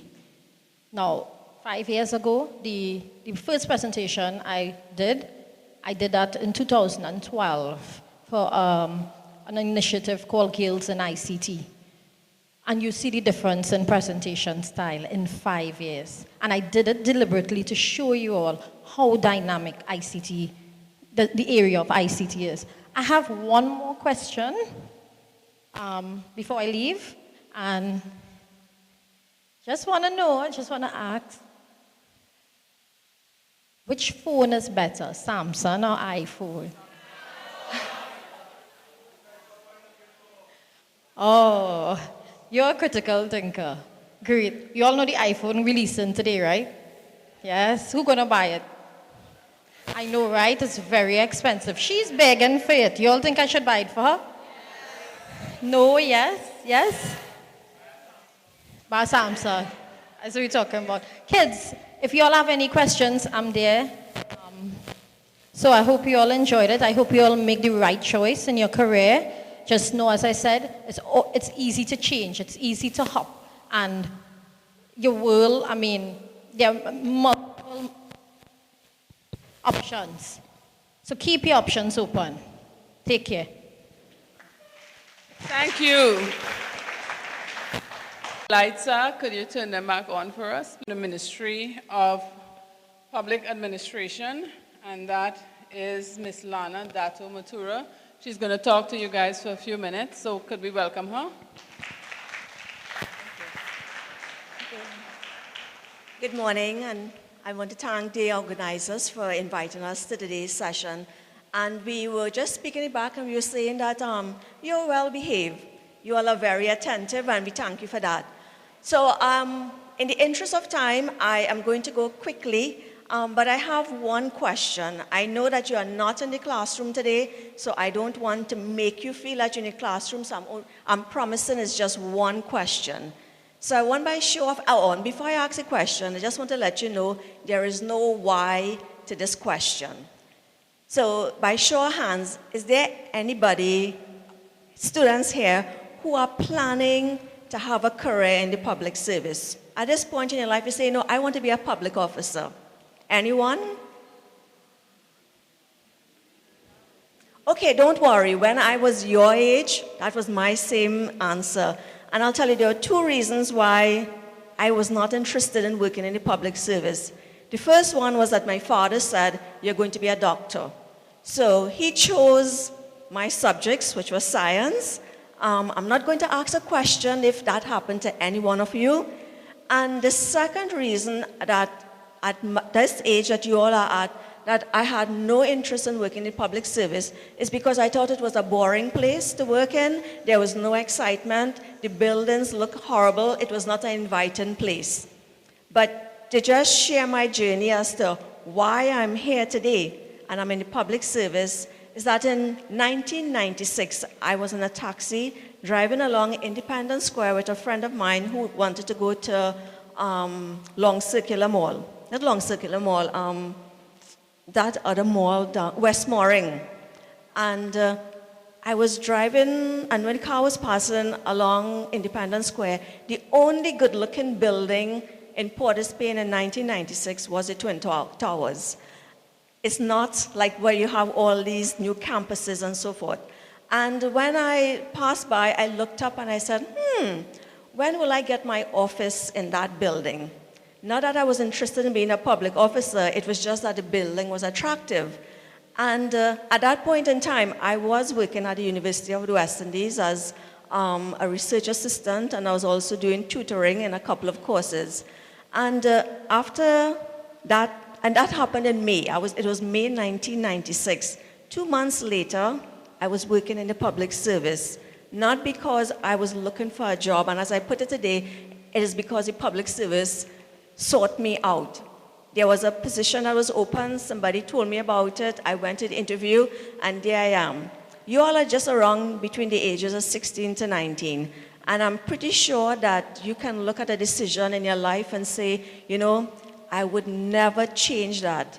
And I want to tell you today that having made a decision to work in the public service, if I had to do it all over again, I would indeed make that same decision, and I'll tell you why. Where I'm working, I'm a senior research and development specialist. I'm working in a division called the Modernization and Service Improvement Division. And just by the name there, you can tell that what we are about. We are about transformation. It's about how do you improve the public service to ensure that the delivery of services is excellent, it's timely. I'm pretty sure when you hear about the public service, it's about slow, long lines. And I just want to share with you an initiative which we worked on. Now, one initiative, I don't know if any of you all have ever heard of TT Connect. Right, great. So TT Connect was an initiative which my division, we worked on to develop. And the concept behind TT Connect is simply that if you needed to get anything, and TT Connect was developed in 2006. If you live Point Fortin or Toco, you had to go to Port of Spain. You want a birth certificate, you had to go to Port of Spain, or as public officers, spoke of ourselves, we were like post office boxes. Somebody will find out, oh, you work in Port of Spain. Can you pick up a form for me? Can you drop off a form for me?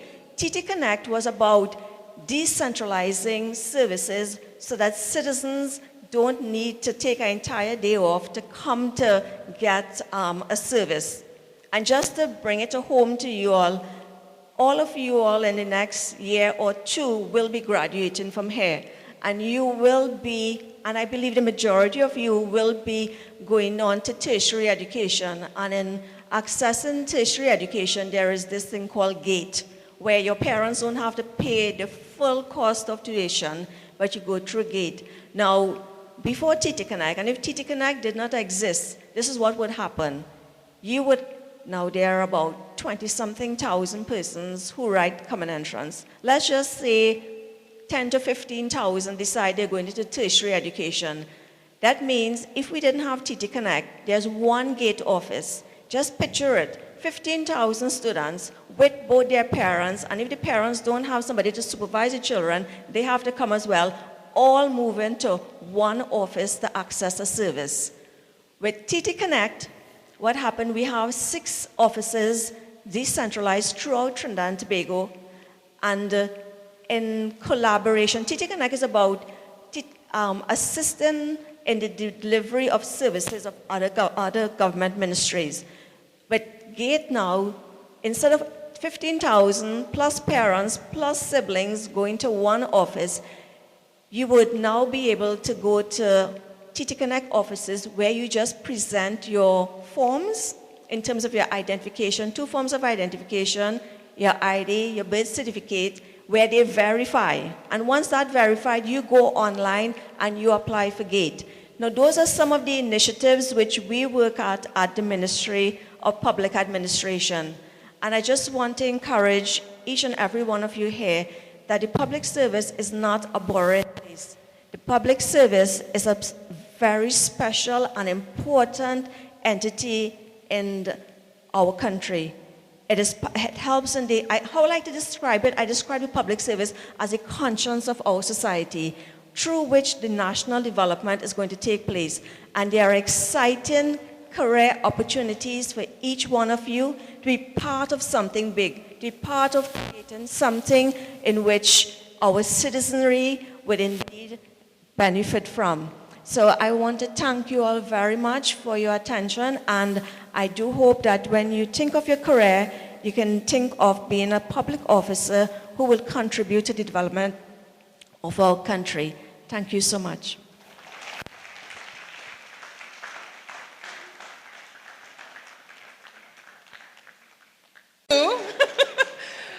I definitely will go to work in the public service now and be part of that. So now our next speaker is from the University of Trinidad and Tobago. I'll introduce to you Ms. Alana Comisión, and she'll be speaking to you for a few minutes as well. Thanks.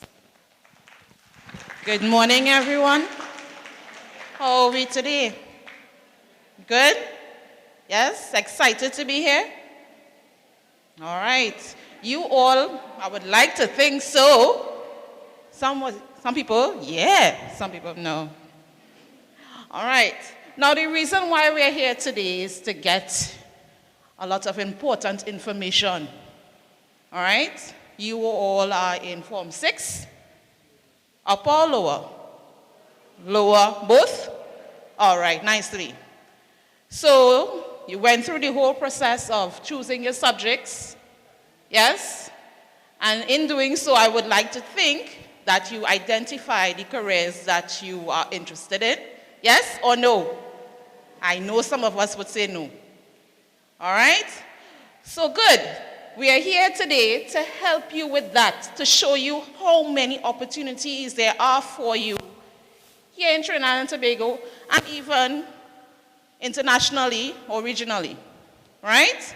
But my task today is to help you to understand what UTT, University of Trinidad and Tobago, has to offer you. Have we ever heard of UTT? Yes? All right. Hope good things. Now, at UTT, we have a wide variety of programs. We have programs in engineering. Do we have any persons interested in engineering programs? Petroleum, mechanical, instrumentation, manufacturing, electrical, mechanical, civil. Ever heard of civil? Ever heard of civil before? What is civil? What is civil engineering? Right. Building of bridges, roadways, buildings. Right? Now, when you hear things in terms of building, you would think probably a mason. Yes? No, a civil engineer will be the person identifying what type of structure needs to be built, all right, for the particular building you desire. So this is a 1-story, yes? All right, and then we have probably 2 stories on other sections of the compound. Would we need the same foundation for a 1-story that we would for the 2-story or 3 stories? No, right? Would we need the same beams? No. So a civil engineer would be the point person who will identify what type of structure needs to be laid in terms of the foundation, beams, and that kind of thing. All right? Good. Have we ever heard about maritime? Maritime engineering. When we hear maritime, I know many people think of insurance. Yes? No, that's not what we're talking about here today. When you hear maritime, we are speaking of all those ships that we have coming to our shores. Right? The cruise liners, the cargo ships, our very own water taxis, the boats that carry us from Trinidad to Tobago and back. Right? Maritime, we have different areas. We have navigation. So you can study maritime and then become the captain of the ship. We even like to call them the pilots. Good? You stay your courses, you know exactly what channels need to be used. Because do we have signs on the sea? No, we don't. So you need to understand the types of channels that you need to use in the sea to get to your point at the quickest time and also to ensure that you're safe. Then we have the engineering, maritime engineering. Basically, it speaks for itself in terms of fixing the machinery and engines on the ship so that you would not lose time on the water. Good? And then we have nautical science, which is the on-port activities. So you see we have various sports throughout Trinidad and Tobago. Yes? Or no? Do we have ports throughout Trinidad and Tobago? Right. Right? So if it is that you're not interested in being on sea, you can then look at nautical science. Good? Right. So those are a few of our engineering type programs. Then we have teaching. Do we have any teachers here? Any persons who want to become teachers? One person. And she pulled back down the hand quick. Right? One person. So what happened to the rest of you? I wonder why. Giving teachers too much trouble so you don't want that experience for yourself? Yes, I feel that's it. All right? However, we have a bachelor's in education that you can consider. For those of you who still may have it in the back of your mind and you want to look at that particular field. Yes?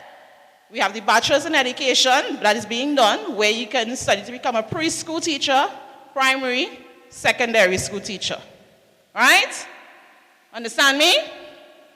Now, everything that I'm speaking to you about now, I will have brochures available for you at the back. So you don't have to worry about remembering every single thing. Good? We have sports studies for persons that is into sports. We have sports studies programs. We have it, we have actually renamed it, called it kinesiology. All right? And we have 4 areas that you can choose to specialize in. Good? We have IT programs, computer software, and we also have telecommunications, right? And networking. We have aviation. Now that's the maintenance, not if it is that you want to fly, but the maintenance of the fixed-wing planes and helicopters. Good? We have agriculture-related programs. Anybody into agriculture, food technology, animal health? Nobody? How many of us like to eat here? Right. So how nobody into food? Nobody into agriculture? Food is a huge industry, you know. There's a lot of money in food. All right? You need to do some research on it. Some of you may think when you hear agriculture, it's like long time, going in the land with your big hat, right, and your tools, and you're sweating, right? trying to reap what you would have sown, trying to plant back, that kind of thing. But now with technology, agriculture is no longer like that. Good? We have technology now. So it's something that you should look into, especially for the ones who still a little iffy about what we are into, what we want to do for our career. Look into it. Good? Right. What am I forgetting? Ooh, fashion. Anybody into fashion? Hear somebody say, ooh. Fashion. Yes, my friend here. Anybody into fashion? Nice. Great. I had 3 people, 3 brave persons put up their hand. Anybody in front here? Fashion is a huge industry. We all like to look nice, yes? Good. Fashion is a really huge industry. You can study fashion management, or you can actually study fashion design. Create your own clothing, accessories, that kind of thing. Bags, what have you. Good? You can manage the fashion industry if you're not into the actually creating it. You can study to manage the fashion industry. Good? Animation. Any of us ever thought about making movies, cartoons, that kind of story? Miss, this person behind here, she put up her hand for everything. Right? Anybody into fashion, into animation, sorry? I know usually the guys, thank you. I know usually the guys, they are the ones that into it. No problem. So we do have animation, and we also have visual communication. Visual communication it helps you to understand how to create advertisements and so on. Right? It's so much more than that. Right? When you come to the table, when we have our breakout session, we can discuss everything. Now, the entry requirements for our programs, it's easy. We have different levels, certificates, diplomas, bachelors, masters, PhDs. All right? Certificate, diploma, bachelors will be considered undergraduate. You all understand that? When you hear postgraduate, you're looking at areas in masters and PhDs. Those are just different levels of study. For you all, seeing that you all are already doing your CAPE, you would then look at coming in at the bachelor's level. You would not have to look at the diploma or the certificate, because that you would have covered that level with your CAPE. Okay? So you come in with your CSEC passes and at least 3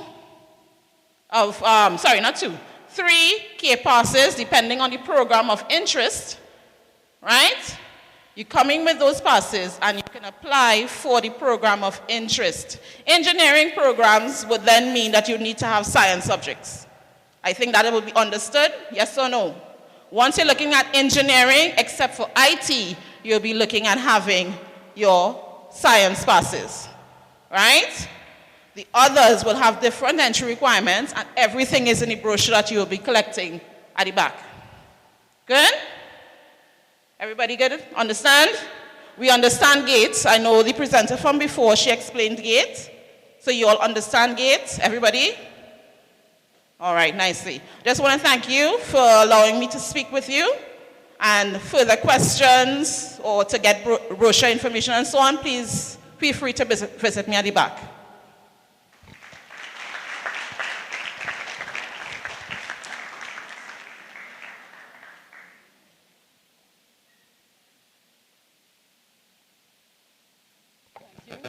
Thank you so much, Ms. Commission. So now we actually have 2 members of the Community Police Unit from the Southern Division, WPC Brown and WPC Campbell, who will be talking to you guys a little bit about opportunities in our security services. Pleasant good morning to the future. All in song and like always the future. If you all represent the future, that future looking very dull.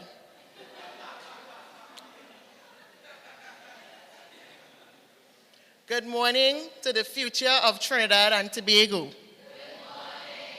Thank you. I am 17475 WPC Campbell, and with me is my colleague, 17331 WPC Brown.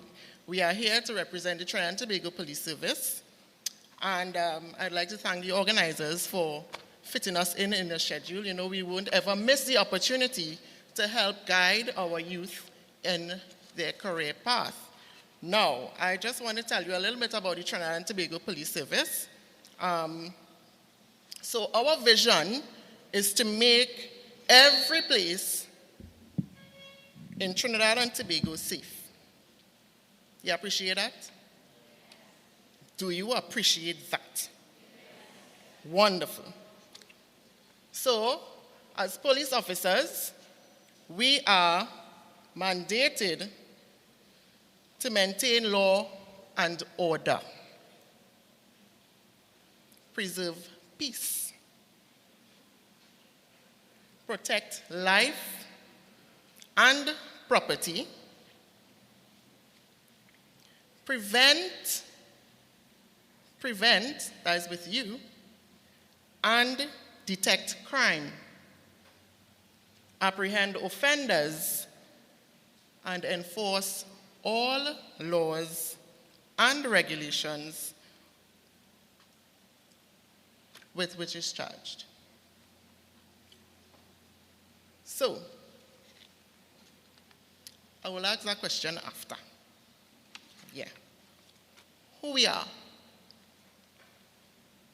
Police officers come from all walks of life, from all religions, all ethnic backgrounds. We are the neighborhood boy and girl who have chosen law enforcement as our career. We are the men and women dedicated to protecting and serving the citizens and visitors of Trinidad and Tobago. We are your friend. Do you agree? No?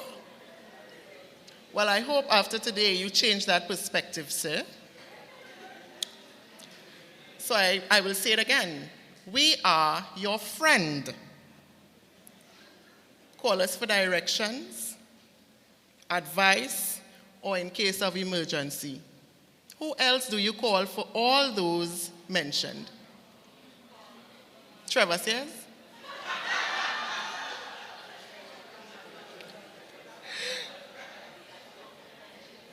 We are the shield. We are the shield between the law-abiding and the lawless. 24 hours a day, 7 days a week, 52 weeks a year. Round-the-clock service. Give us a round of applause for that.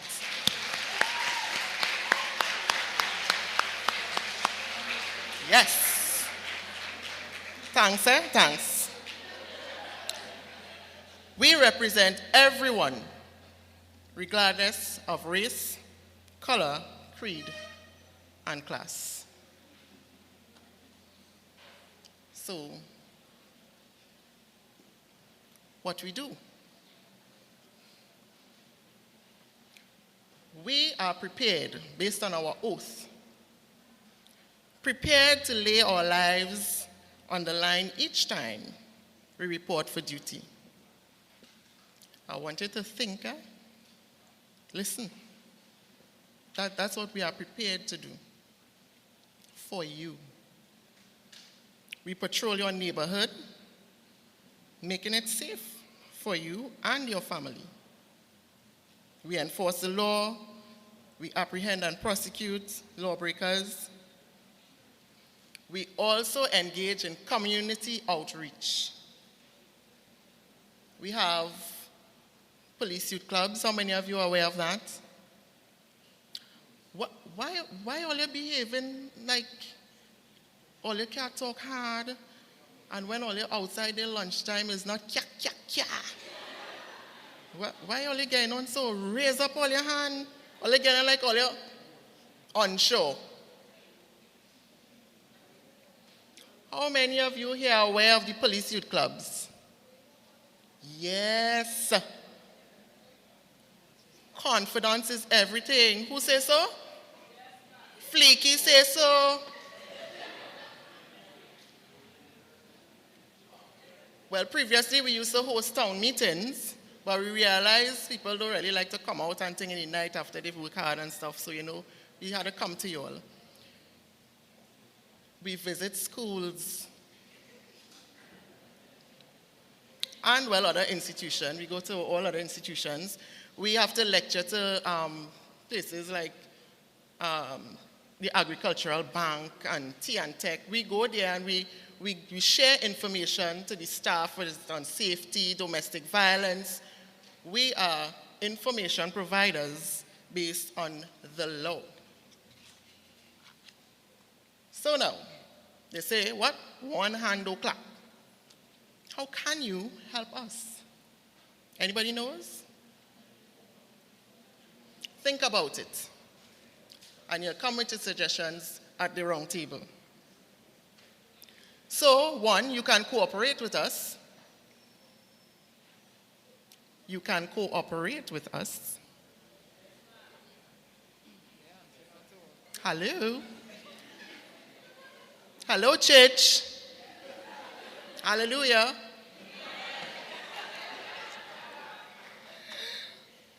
So if an officer asks you to identify yourself, and listen, we have experienced it firsthand from students just like yourselves. What's your name, young man? Where you want to know that for? He is the law. He has to be the law. So you can cooperate with us. The police ask you to identify yourself. Of course, just do that. How difficult is that to do? You have been answering your name since you could talk. That is the first thing your parents is asking when they start to talk. What is your name? All your life people asking you that. You think they're going to stop now? Just identify yourself. You may resent being questioned. Based on your mood, I don't know what it is. Probably had a bad day. But there may be a legitimate reason why we are asking that. I go a lot of places and people say, you went to this school? You from Superior? We ask your name, that's your identification. Because you may have on the same thing that the bandit who was robbing the shop down there just now. You understand? And you may have some of the descriptions or the characteristics that the victim would have identified. Please cooperate with us. Thank you. And now you could spread it to everybody home, because sometimes our behavior is learned. We saw somebody behaving like that and we just trump and follow suit. Do the right thing. You are the future. Practice road safety. Wear your seatbelts. I call it your $1,000. Please put on your 1,000 when you get in the car. Right? Good. Obey speed limits. Some of us here are the age to drive, and we might be giving a little colleague or a friend, classmate a little drop, and we want to show off now. Yes? Obey the speed limits, please. Pay attention to crossing. Do not. The future. Do not. You all are young, and you know we like to take a risk. Do not consume alcoholic beverages and drive. It's against the law. Please do not shine up anyone.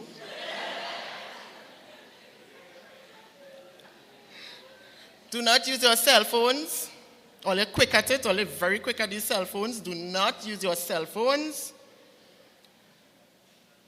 If you're tired or sleepy, do not drive. You can cause RTAs, road traffic accidents.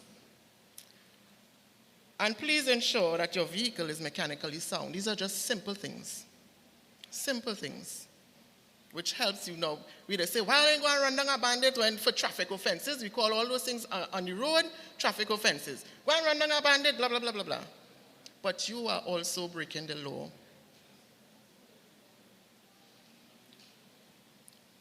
Be your brother's keeper. Don't be like all those other children. A fight is occurring, and you whip out your phone to get it firsthand onto social media.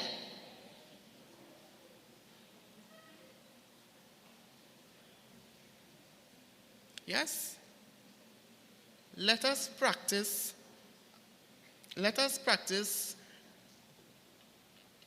non-violence. Let us practice conflict resolution. Yes? Obey the laws.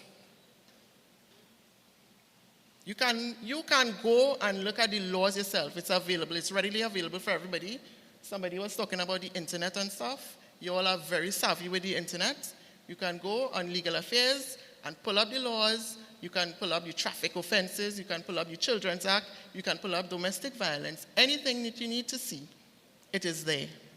Readily available for you. Don't just TikTok. Okay? So now I'll hand you over to my colleague who will go to a different aspect of the police service.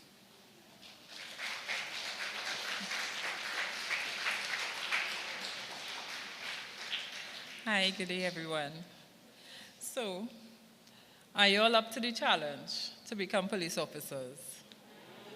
Nobody here wants to be a police officer.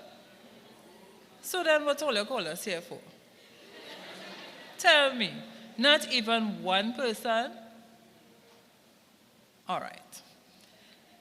Just in case you might have second thoughts somewhere down the road, I will just give you a few information as to how you would go about doing it. What you need to know. Application requirements. Applicants must be citizens of Trinidad and Tobago and of good character. Anybody could tell me what is good character? Nobody could tell me what is good character.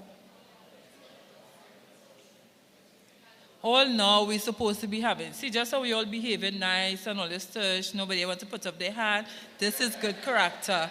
And I hope you all carry this through because, you know, sometimes we patrolling in San Fernando and we see all, you know, with that other character, that other side of you that comes out now. Yeah, yes, you're in school, we're all nice and everything. So in order to come into the police service, you must have good character. And I'm saying that because, you know, there are things that happen while we're going to school. You know, we get into little fights. You know, we get into trouble, whether it be whatever. And sometimes a record is placed against you. This record goes with you for life. So every time you have to go for a job interview, they would ask you to do what?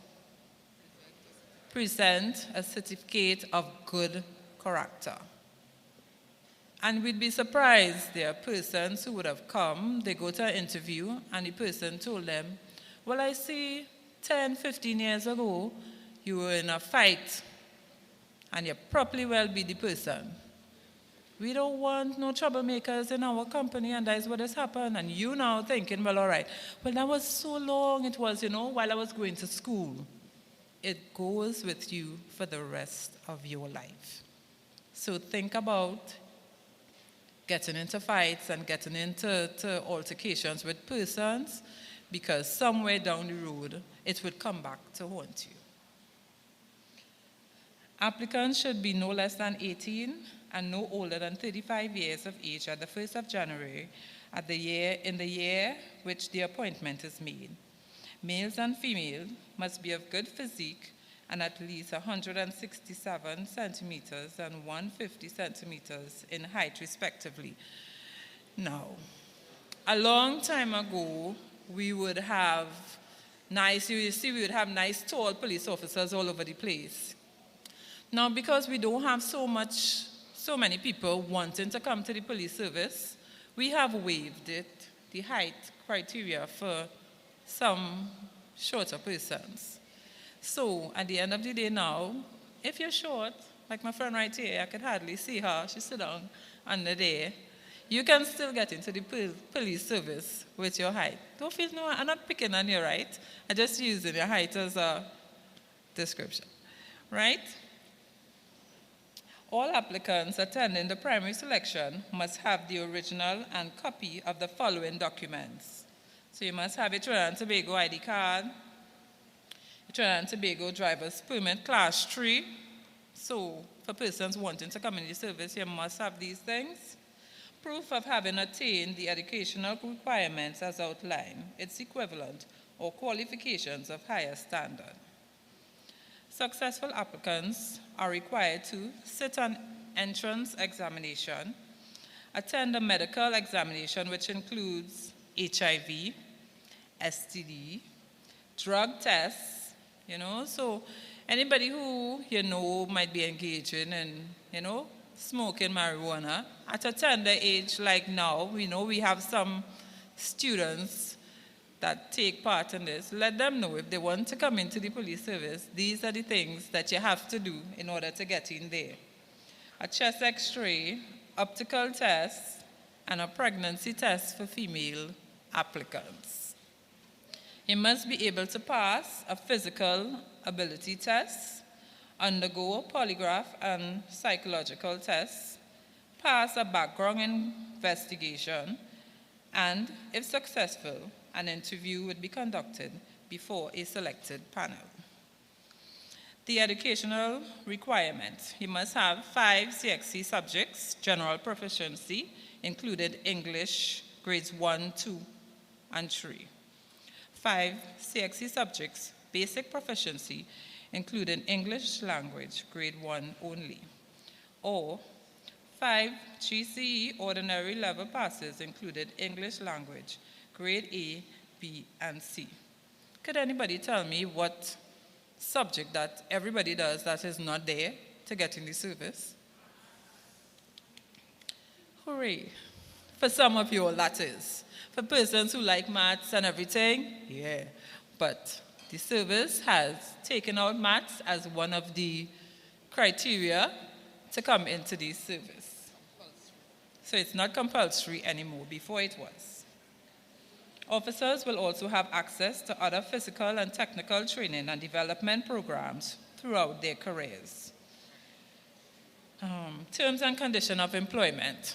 So if we want to get into a job, and we want to know how much money we would make, any job, right? But you will find that out at the round table, okay? Some of the benefits that we have meal allowances, house allowances, a whole lot at the end of the day. Probation. New recruits are required to undergo a probation period for 2 years from the date of appointment. During this time, they would be closely supervised and their performance evaluated on a monthly basis. At the end of the probation period, officers must write an entrance exam, write an examination, which will confirm them in their appointment as police constable. So that is how easy it is to get into the Trinidad and Tobago Police Service. I trust and hope that we'll see some of you all. You might have a change of heart. By the time you finish exam and you reach outside there and you realize that everywhere else that you're going for work, they only hiring you on contract. In the police service, Coast Guard, it goes until whenever you decide to retire. They're not telling you after 2 years, we have to review your contract. So think about it, and I look forward to seeing you all soon.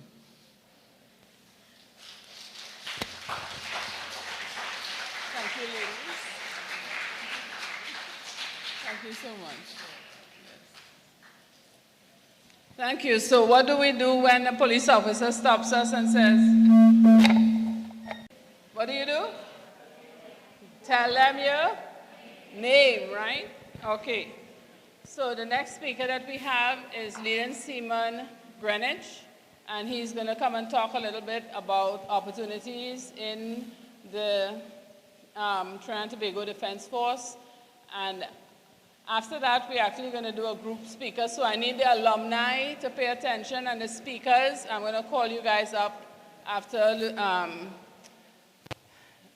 LS Greenwich speaks. Can we welcome him? You want this one? Is everybody hearing me? Yes. Pleasant morning to the principal, vice principal, deans, coordinators, the alumni. Form 6, correct? Everybody all right this morning? Frank, everybody looking a little tense. You all had breakfast? No breakfast? You all fasting? I hope you all just joking, right? So lunch will be available if you have to wake up to eat. So start waking up. They will wake up to eat. Teenagers always wake up to eat. That's a given. Right. I would like to be more interactive, but I guess I'll take the mic afterwards. I'm going to be very brief. As Ms. Clark mentioned, I am Lieutenant Seaman Greenwich. Right. I'm a member of the Defense Force / the Coast Guard. So the Coast Guard is the Marine branch of the Defense Force. Anybody knows anything about the Defense Force? Anybody? Defense Force. When you hear Defense Force, what do you think? Army? Army, yes. So what happened, we have 4 formations in the Defense Force. I'm going to give you, if you want to take notes, it's okay. I'm going to kind of compress everything, because I know you're a little hungry. Just look at your faces, you all seem to be hungry. So Defense Force comprises of the Air Guard, the Coast Guard, the Regiment, and the Reserves. So you all get the formation there, right? It's 4 formations. So it's air, sea, and land, right? They comprise of the military branch of this country, which is the Republic of Trinidad and Tobago. Everybody else is paramilitary. Police, fire, prisons, etc. So you all get the military branch. Military means in times of war, we're insurgents, state of emergency, we are called to arms. So we like the Avengers. Right? So when you think get a little serious, you call us out. So hence you don't see military personnel on the streets all the time, unless they have joint task force with the police service, which is IATF. That's a different story. So I'm going to give you the qualification. Anybody interested in joining the Coast Guard? Any swimmers here? Only live on an island, only can't swim. Something wrong. Everybody half this whole hand should have gone up quickly. No swimmers. In your free time, it could save your life. It's not just about the Coast Guard, all right? It is not about the Coast Guard alone. It can save your life. It can save your friend's life. You can save yourself. At least you can save somebody. All right, he says he can save himself. So, all right, I'm going to give you the breakdown. This is 6th form, right? So, at your level, I'm going to give you the breakdown. So, there are 3 ways. Now, pay attention. 3 ways you can get into the organization. So, you know it's brains and bronze. I'm going to give you the right act first. This is not an 8 to 4 job, okay? We're going to get that out of the way. It's not an 8 to 4 job. You can be called at any time, even when you're off, quote unquote. Our basic functions, search and rescue, we call them SAR, drug interdiction, border patrol. And one of the most important disaster relief. You all know about that Grenfell and it's hurricane season. And we are the country that is least affected by the hurricanes due to our location. Everybody the geography, right? Right, so 6th form intelligent. So the southernmost island in the archipelago, you all know that, right? So the hurricanes form in the Atlantic, yada, yada, yada, and then they come across. So we so low down, they tend not to hit us. So we always give disaster relief to all the hurricane-stricken islands, right? For example, now we have some crews up there. The news just always, for want of a bigger word, is always big up the soldiers, but we have Coast Guard men across there as well. So that's why I ask you, when you hear Defense Force, what do you think? So Defense Force is not just Army or regiment, it's everybody. Okay? Right. So it is not an 8 or 4 job. You could be called at any time, as I said before. The qualifications to get in. The 3 ways. Pay attention. You could come in as a rating, an officer cadet, or something called a Special Service Commission Officer, right? Rating is like the workforce, the work hands of the organization. So we have the technical branch, the administrative branch. We have the seaman branch. They are the persons, they will come in between the age of 18 and 24.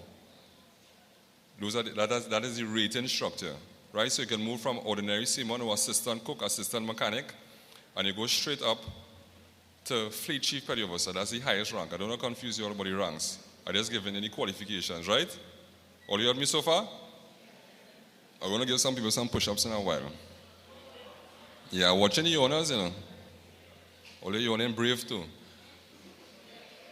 The organization is brains and bronze. I'm going to give you the physical aspect in a while. So the academical aspect, as I said before, the rating, which is the work structure, you need 5 subjects including math and English, right? If you come in technical department, you need a technical certificate, right? The officer cadet structure, you need your 5 subjects and 3 keep, and a diploma and or a degree. That is the officer cadets. These are the persons that will become commissioned officers and they will drive vessels, right? They will be driving vessels eventually. A ship. We have $1 million assets alongside, we have $1 million assets patrolling. And the final aspect or way you can get in the organization is Special Service Commission Officers, right? So these are persons that once the organization has a need for you, because we call the Coast Guard and the military and the whole a self-sustaining unit. We have everything there, from captain to cook. When you go to sea, you need a cook. You can't call for KFC outside there. Right? So we have to have, besides the captain on board, we have the captain, we have the medic, we have an engineering officer, okay? We have a gunner armorer, we have a mechanic, etc., etc. So the Special Service Commission officers, they will come in at a later age. They will come in between the age of 24 and 42 because they need to have a degree and above. So like on a boat, the base functions the same way. So on the base, we have a doctor, we have a lawyer, we have IT specialists, we have public relations officers, etc., etc. You'll get the drift? So whatever the work is looking for, and they send out an ad on the papers, the weeklies, the dailies, and they will give you time, date, and venue. So you'll pay attention. I know you'll get the news sometimes on your phone, so pay close attention to what is going on in the country. So that's the 3 ways. So as I said, the rating is 5 subjects, including maths and English. Hope I'm not going too fast. You'll pay attention, right? Nice. Maths and English. That's the rating structure. Or if you come in a rating in technical department, meaning you want to become a cook, a mechanic, a plumber, a shipwright, which is a carpenter, etc. Remember, it's a self-sustaining unit. So we do all things for ourselves inside there, right? You need a technical certificate. If you come in as a seaman officer, which is an officer cadet, you'll need your 5 CXC, your 3 CAPE, yeah, a diploma and or degree. Right, at the Special Service Commission Officer level, you need degree and above, because we have doctors there. You could come in with your master's, your degree, your BSc, your PhD, accordingly. You all follow that? Everybody on the same page? Right. You're going to get lunch just now.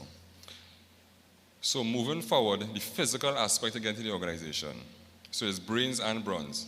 All right, so you don't anybody, you know the word you use a long time. You can't be power and get inside there. You need to do a certain amount of push-ups in 2 minutes, sit-ups in 2 minutes, and a 2-mile run. 2-mile run, not to get you too afraid, is 8 times around the track in the National Stadium. 8 times. Yeah, 8. E-I-G-H-T. 8 times. You do any push-ups according to your age. The younger you come in, the more push-ups you're required to do. If you come in at the age of 18, an average 18-year-old male is supposed to be able to do at least between 75 and 85 push-ups in 2 minutes. And at least 115 sit-ups in 2 minutes. Okay, don't get too excited. So we have the push-ups, the sit-ups. This is at the rating level, right? Follow, so hope you're following. Push-ups, sit-ups, the mile, the run. But prior to that, we have a assessment. So you need to have besides a certificate of good character, you need to come with your qualifications, and then they will assess you in whatever area that they see fit. Long ago, they used to have it in one area, St. John Hall Ambulance in Port of Spain, right? It isn't like that again. Things has grown, the organization has expanded, so we have it in different areas now, east, west, north, and south. Very easy for you. Just pay attention to the papers, right? When you see, according to your surname, you'll come out on that specific day. It's very easy to follow. You come out on that day, you write a maths, English, IQ test, dictation. You pass that, you go on to the physical. Yeah, you pass that, you have the medical, same medical procedure as the police officer just mentioned there. You have a medical test, you didn't have no sickle cell, no STDs, no illegal substances within your bloodstream. You know what illegal substances are, you have to go through all of that. Right? You need a clean,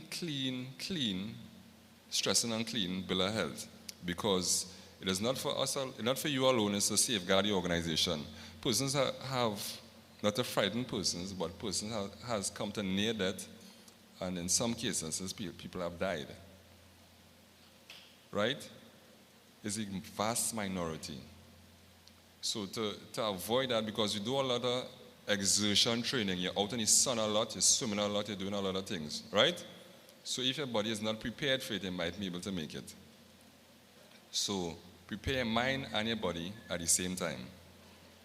So you pass a medical, then you have an interview. You have to have an interview. The interview will consist of, they'll ask you certain questions. Why do you want to join the organization, etc., etc. Anybody can ask why. If the commanding officer asks you, why do you want to join the Trinidad Coast Guard, does anybody have an answer? Not a Miss Universe answer. Right. Most people say they want to serve the country very well. So that is clear. Some people say they want a stable job. So you can be honest with the answer. When you go in for an interview, as you all know, you all can Google these things now. When you go in for an interview, you need to dress. Well, I see most of the children here dress respectfully. Your hair needs to be in a bun. For women, not touching the color. Men neatly groomed. I don't think any of the boys here wear their pants off their waist. I don't believe that. No, good boys in this school. So you dress accordingly, you try to wear tone colors, you get the interview, you pass the interview, will give you a date to come in. You all have that so far? So training for ratings will be between 3 to 4 months. Officer cadets, they will be ship captains eventually. The training will be a year to a year and a half, right? They used to train in England that month, where if you all pay attention, that's where Prince Charles and all those persons train. They are naval trained as well, right? So they train across it. They train in UTT now due to course cutting, right? It's the same course, right? And they train there, ratings training Trinidad, and to encompass everything, we all come together as one unit. So I hope you all got as much information as possible in reference to how to join the organization. And I remember before, as I want to stress again, it's not an 8 to 4 job. Brains and bronze. If you're actually interested and you probably left out something or something is in your mind because you don't have any time to ask all these questions, you all could approach at the back if you all feel like. I'm very approachable. I had lunch and I had breakfast. So I'm okay. Right, so that's it for me. It was nice being in your presence, and I hope we meet again. Thank you very much.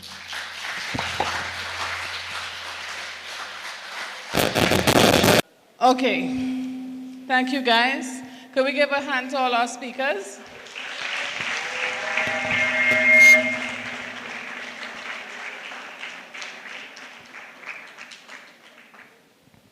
So I'm going to ask the members of the Event Planning Committee from the class of 1969 to 1974, 76 to please come forward. All the members of the Event Planning Committee come. While they're coming, I'll tell you guys a little bit. In anticipation of our 50th class reunion in 2024, our class, the class of 69 to 74, has organized this weekend of activities, and this is our first event. The needs of MODSEC, which is our former high school, are countless. Many of us were able to achieve academic, professional, guys line up, Sorry. Or, you know, well, whatever, yeah. To achieve academic, professional, and personal success because of the kindness of teachers and administrators that we encountered here. It is now our turn to give back to this school, and our generosity hopefully will make a significant contribution as the teachers prepare you guys who are the new crop of leaders. We are really proud to be the class of 69 and 74 and to make a difference. So this is you see how many people it took to get this village to make this work. We have been meeting weekly and more recently bi-weekly for almost 4 months in order to get all of these activities together. So I'd like to have us just give us a round of applause to thank everybody for all of their hard work.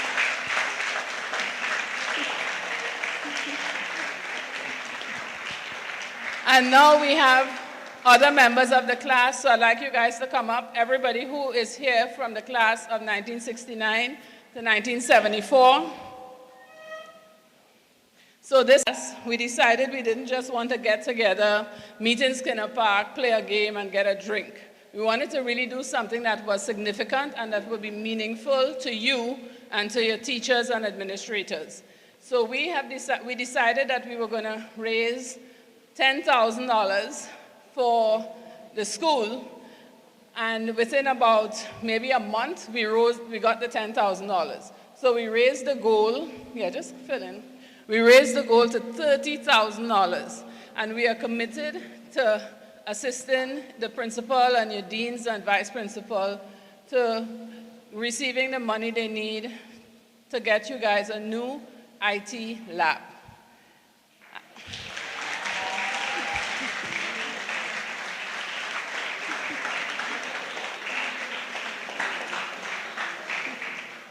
So I can report to you, as of this morning, our donations stood at $22,500, so we're very close.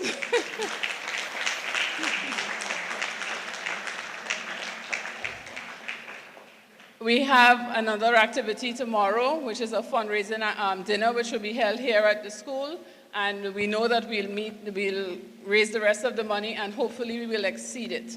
So we'd like to just say that for us, this is a lot of work. I'm not going to kid you. Some of us haven't slept much, and we're very tired. But it's all for not just a good cause, it's a good thing. You know, we are proud to be alumni of MODSEC. And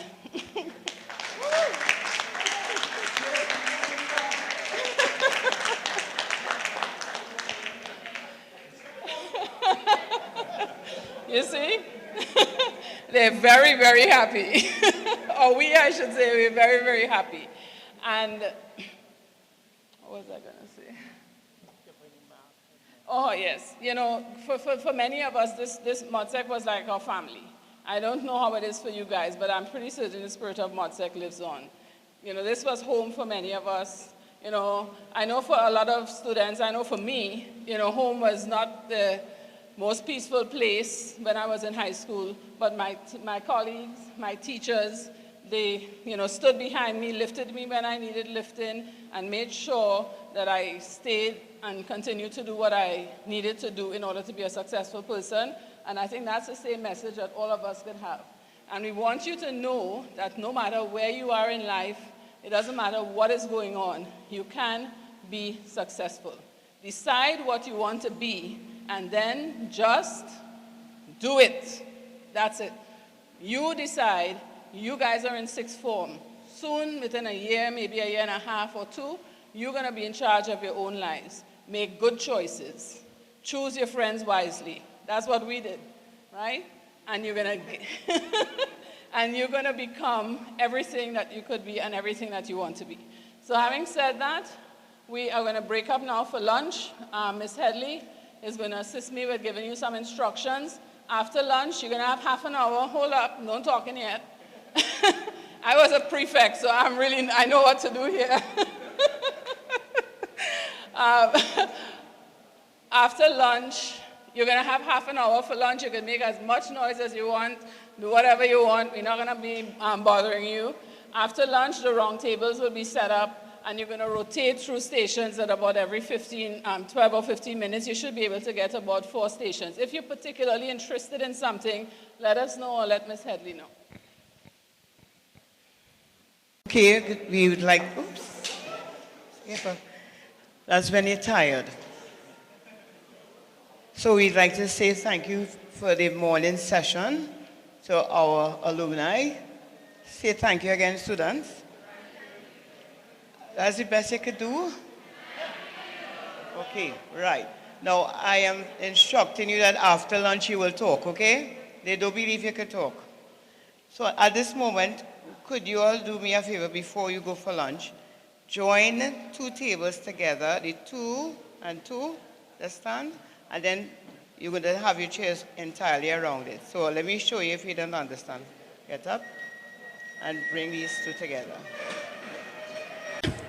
They know a lot of stuff, and they could probably answer any question you ask them, okay? Okay, we still have people coming in. How come so many?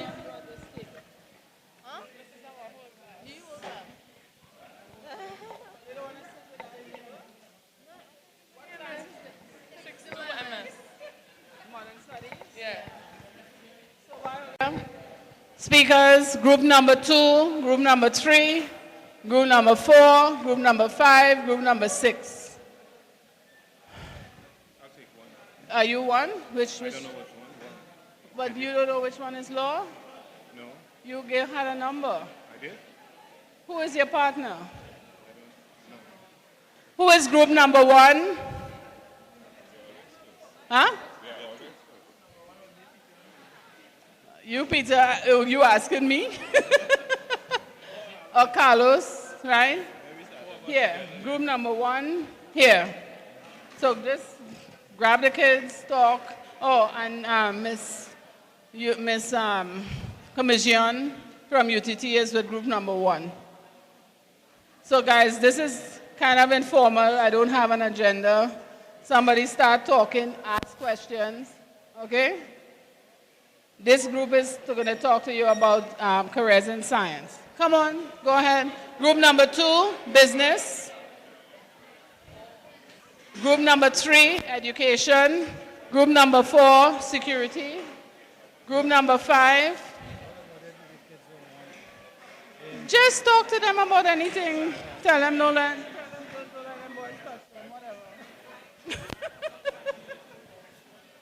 Group number 5. Group number 5 is us. We here. Group number 6 here. Gary, which group are you in? You were with Bernadine. Bernadine, weren't you with law? Who was with law? Peggy. Bernadine. Peggy. Who else? No what? Gary. Gary, come. Please. I have to say please and thank you because I had to go home. So okay, so Bernadine, I'll let Gary stay with you. I so want to call you the wrong rank. Kendall. I don't know if you want to go with security or any group here, right? Okay. Okay, so Gary, you do that.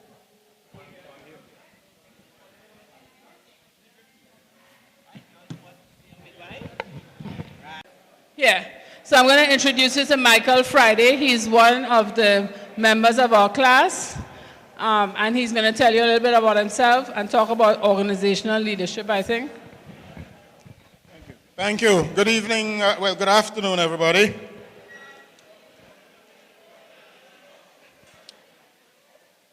My name is Michael Friday, and it's the same no matter what day you see me on. Do you guys still sing the school song? All right, there was a young lady in my time in 1974, I think, who wrote the words to that song, and the music was written by yours truly. After I left MODSEC, in fact, I must tell you this, that at 6th form, I studied economics, geography, and economics. Did I say English? Gosh, man, I'm over 60 years old. Be merciful. English literature. I have to tell you this, that the 2 years I spent at sixth form were two of the best years of my life. And they were better for me socially than academically. I was in sixth form where reading was really essential, and I didn't like to read. Up until when I graduated from university, I didn't like reading. So I did English literature. And I kid you not, I went into the A-levels exams having not finished any of the books. And I got an O-level pass for an A-level subject. And I kid you not, one of the dreams that I have continually had, one of the most frequently returning dreams over the last 42 years since I left MODSEC, I keep dreaming that I have an exam that I'm going to do for which I'm not prepared. Serves me right. Now, I went into a profession that a few of you would go into at least professionally, but maybe you will go into it in a different approach. I am a minister of religion. I did 16 years of post-secondary education, a bachelor's degree, a master's degree, a doctoral degree, and then another master's degree. The second master's degree, all the others are in areas of theology and ministry. So I have been working in church circles for the past 36 years, excluding 5 of which I served as a police officer in the Jamaica Constabulary Force at the rank of superintendent as a police chaplain. That was a wonderful job. I enjoyed driving marked cars and putting on the siren and all that stuff. But the second master's degree is in the area of organizational leadership. And I had always had an interest in that, even though I wasn't aware of it. I wasn't aware of the articulation of the discipline, although I was very much intrigued by all of the disciplines. Because if any of you go to church, or if any of you are involved in religious organizations tend to be really quite dysfunctional. In fact, in organizational dynamics, from the experts and the scholars, there's a phrase that can't leave my mind. It says, organizations are dishonest, quote unquote, by 2 of the best people in the field, Bowman and Deal, who wrote a book entitled Reframing Organizations. So, spending 36 years working in the church and 5 years working with a police department, I became very, very interested in organizational integrity. And I actually wrote a book. I meant to bring it with me to hold it up before you. I have it in my bag down there, but I won't trouble you with it. I'm a published author. Thank you very much. Applause, applause, applause.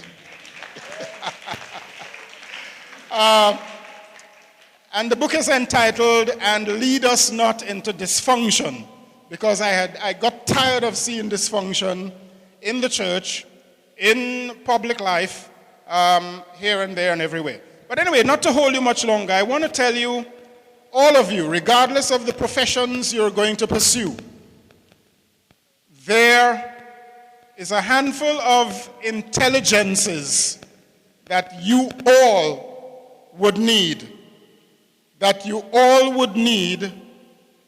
in any profession you pursue. 7 intelligences.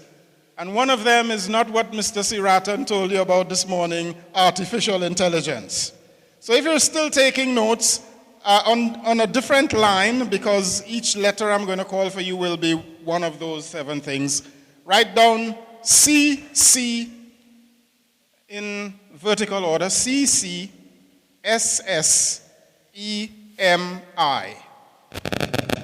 Those are the 3 letters that begin the words that I will share with you quickly. Remember now that these are 7 intelligences.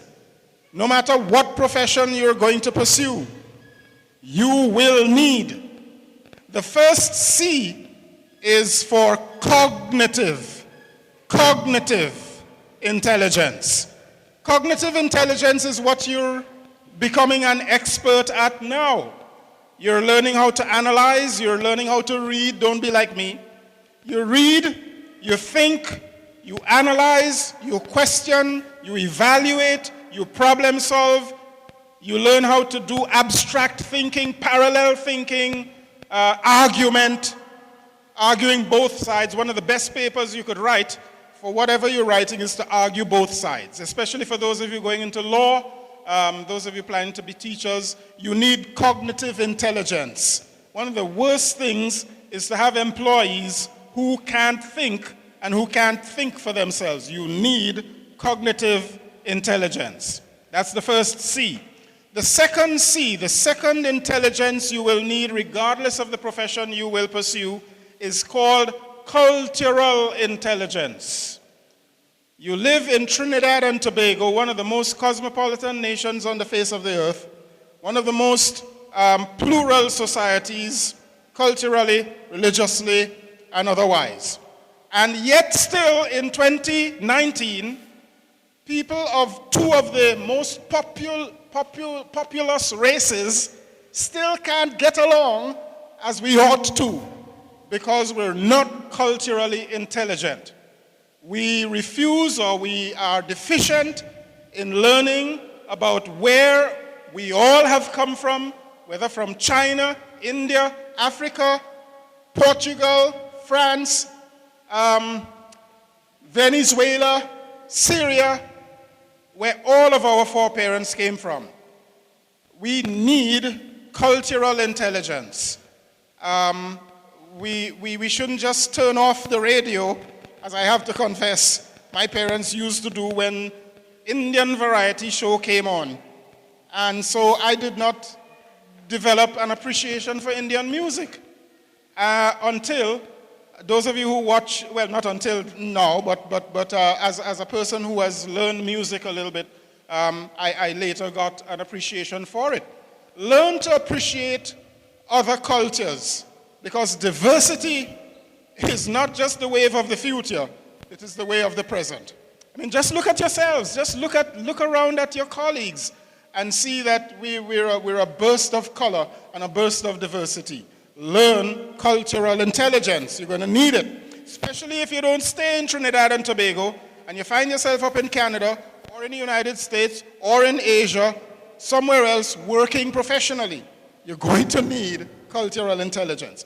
Right on the heels of cultural intelligence is the first S, social intelligence. Cultural intelligence is knowing the peoples, plural. Social intelligence is learning how to relate to one-on-one and smaller groups of people. Social intelligence, knowing when a joke among group A is not going to be appropriate among group B. Knowing when a certain behavior will fly with this group, but it will annoy that other group.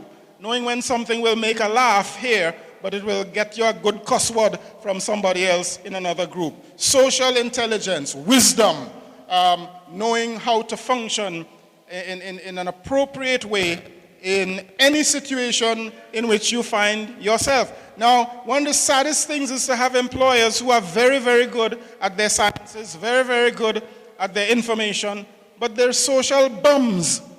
They don't mix. They don't function well. They become a sore spot. And many people are fired and dismissed, or their contracts not renewed, not because they don't work well, but because they don't fit well.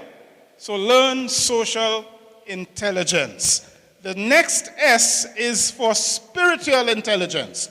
Now, you don't have to be a Hindu, you don't have to be a Muslim, you don't have to be a Christian, you don't even have to be a Rasta to have spirituality. Once you are a human being, you have spirituality. You're not just flesh and bones.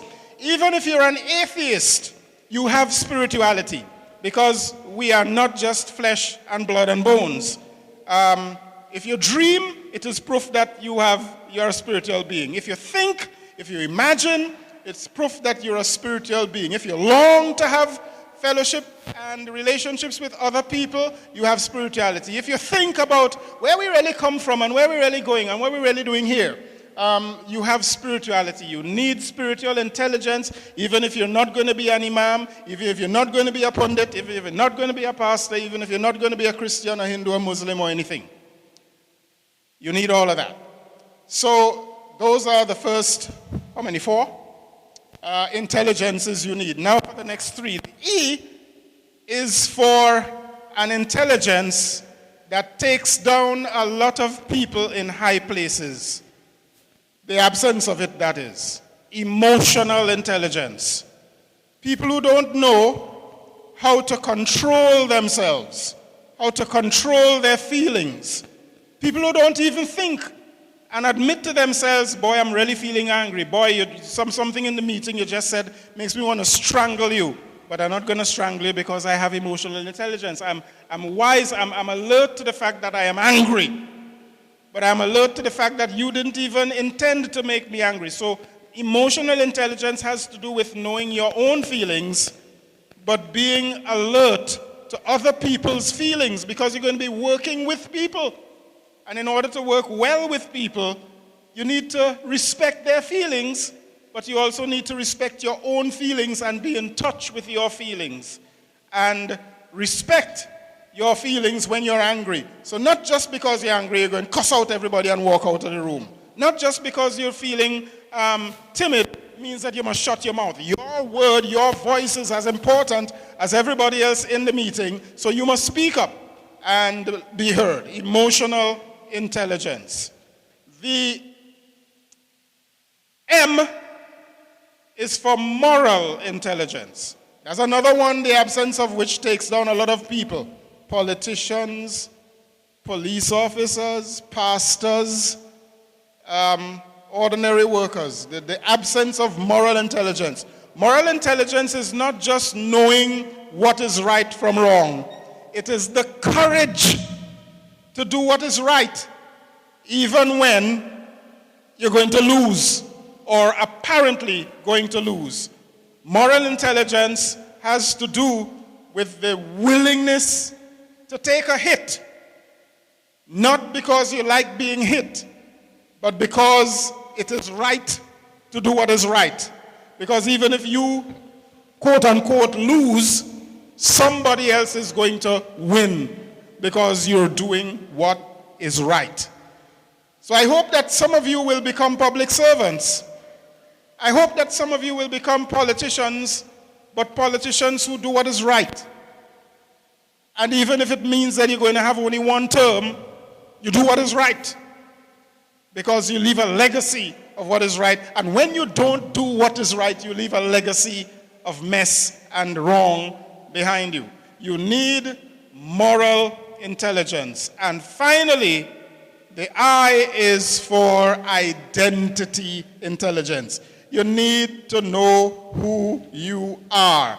You're going to hear about something called Myers-Briggs. It's one of the most popular means through which people get to know their personality types and who they are. But there are many, many more. You need to know if you're an individualistic kind of person, or if you're a relational kind of person, or if you're a communal kind of person. Each of these creates a different kind of way that you're going to relate to people, and a different way that you're going to work and be received by your employers or by the people you employ, hopefully, when you have your own business or when you are in charge of some entity. So, if anybody has a burning question, ask it, but I suspect you won't, because you're looking at the clock on the wall and you want to leave. But thank you very much. Be intelligent, get smart, and be smart. Thank you very much.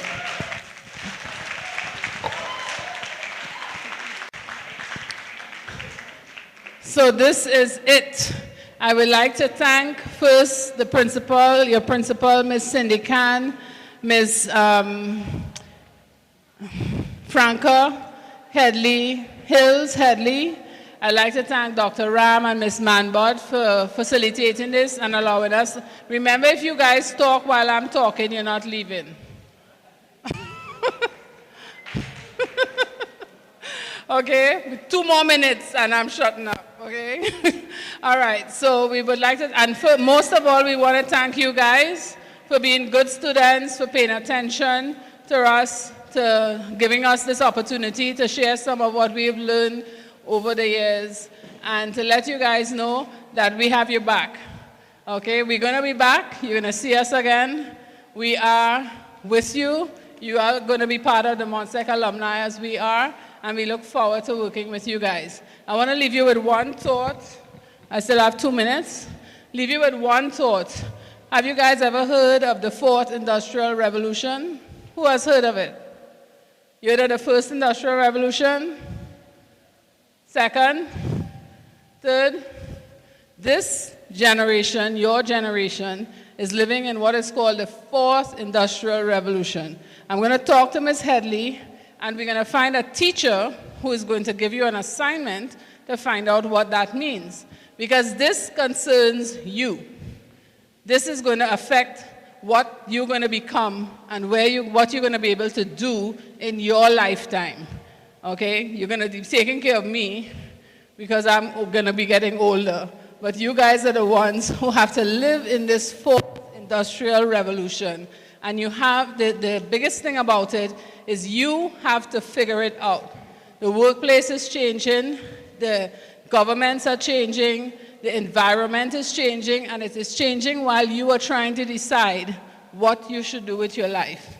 So I would encourage you to find out about it if you've never heard of it, and to be aware that you, more than any other generation, has to take responsibility for what you become.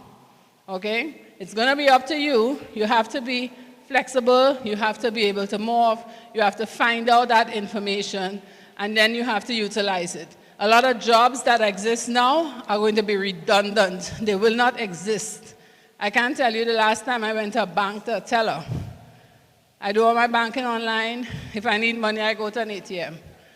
Bank teller is a job that's going to be redundant, you know? So I need you to think about those things. Find out about those things. It is going to affect you.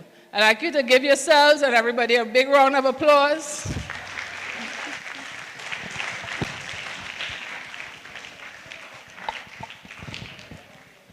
And on behalf of the alumni class of 1969 to 1974, thank you.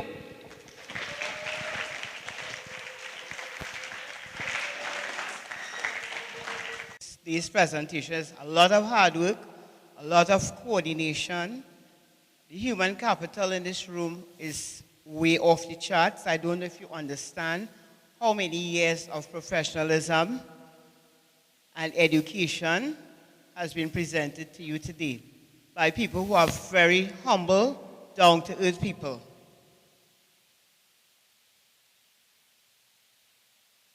Are you all appreciative of that? And you all really have entered the next decade, as I want to say. 2020 is the next decade. In the next couple of months, you will be leaving school, some of you, and some of you will have a few months after that. Please, please, click save right now. This is nothing to be trifled with. People took time out. Ms. Clark came from the United States and her husband, and there are others who are streaming live who would like to be here, and they have been working on this, and many in the back. If I left you out, you know, all who came in, could you just wave? Came from abroad, all the travelers, thank you very much. And they came in specifically for this, for you. Because we believe that Trinidad is a great nation. Just now, the last speaker spoke about our plurality. We are a model for many nations. And we are over there making it big. Isn't that right? With our Trini accent intact. Thank you. So please do not trifle with this. I want to see you, and we have been having conversations about this. I want to see you grow from this moment and to make sure that you are going to share with the rest of the school, because you are the leaders of this school. You are going to organize yourselves into groups of no more than 5, not now. Ms. Manwood is going to get the information as to who the group leaders are, and your group may be called on any time to present at assembly. Or, spontaneously, maybe I might need some help talking to some students, and you will be called.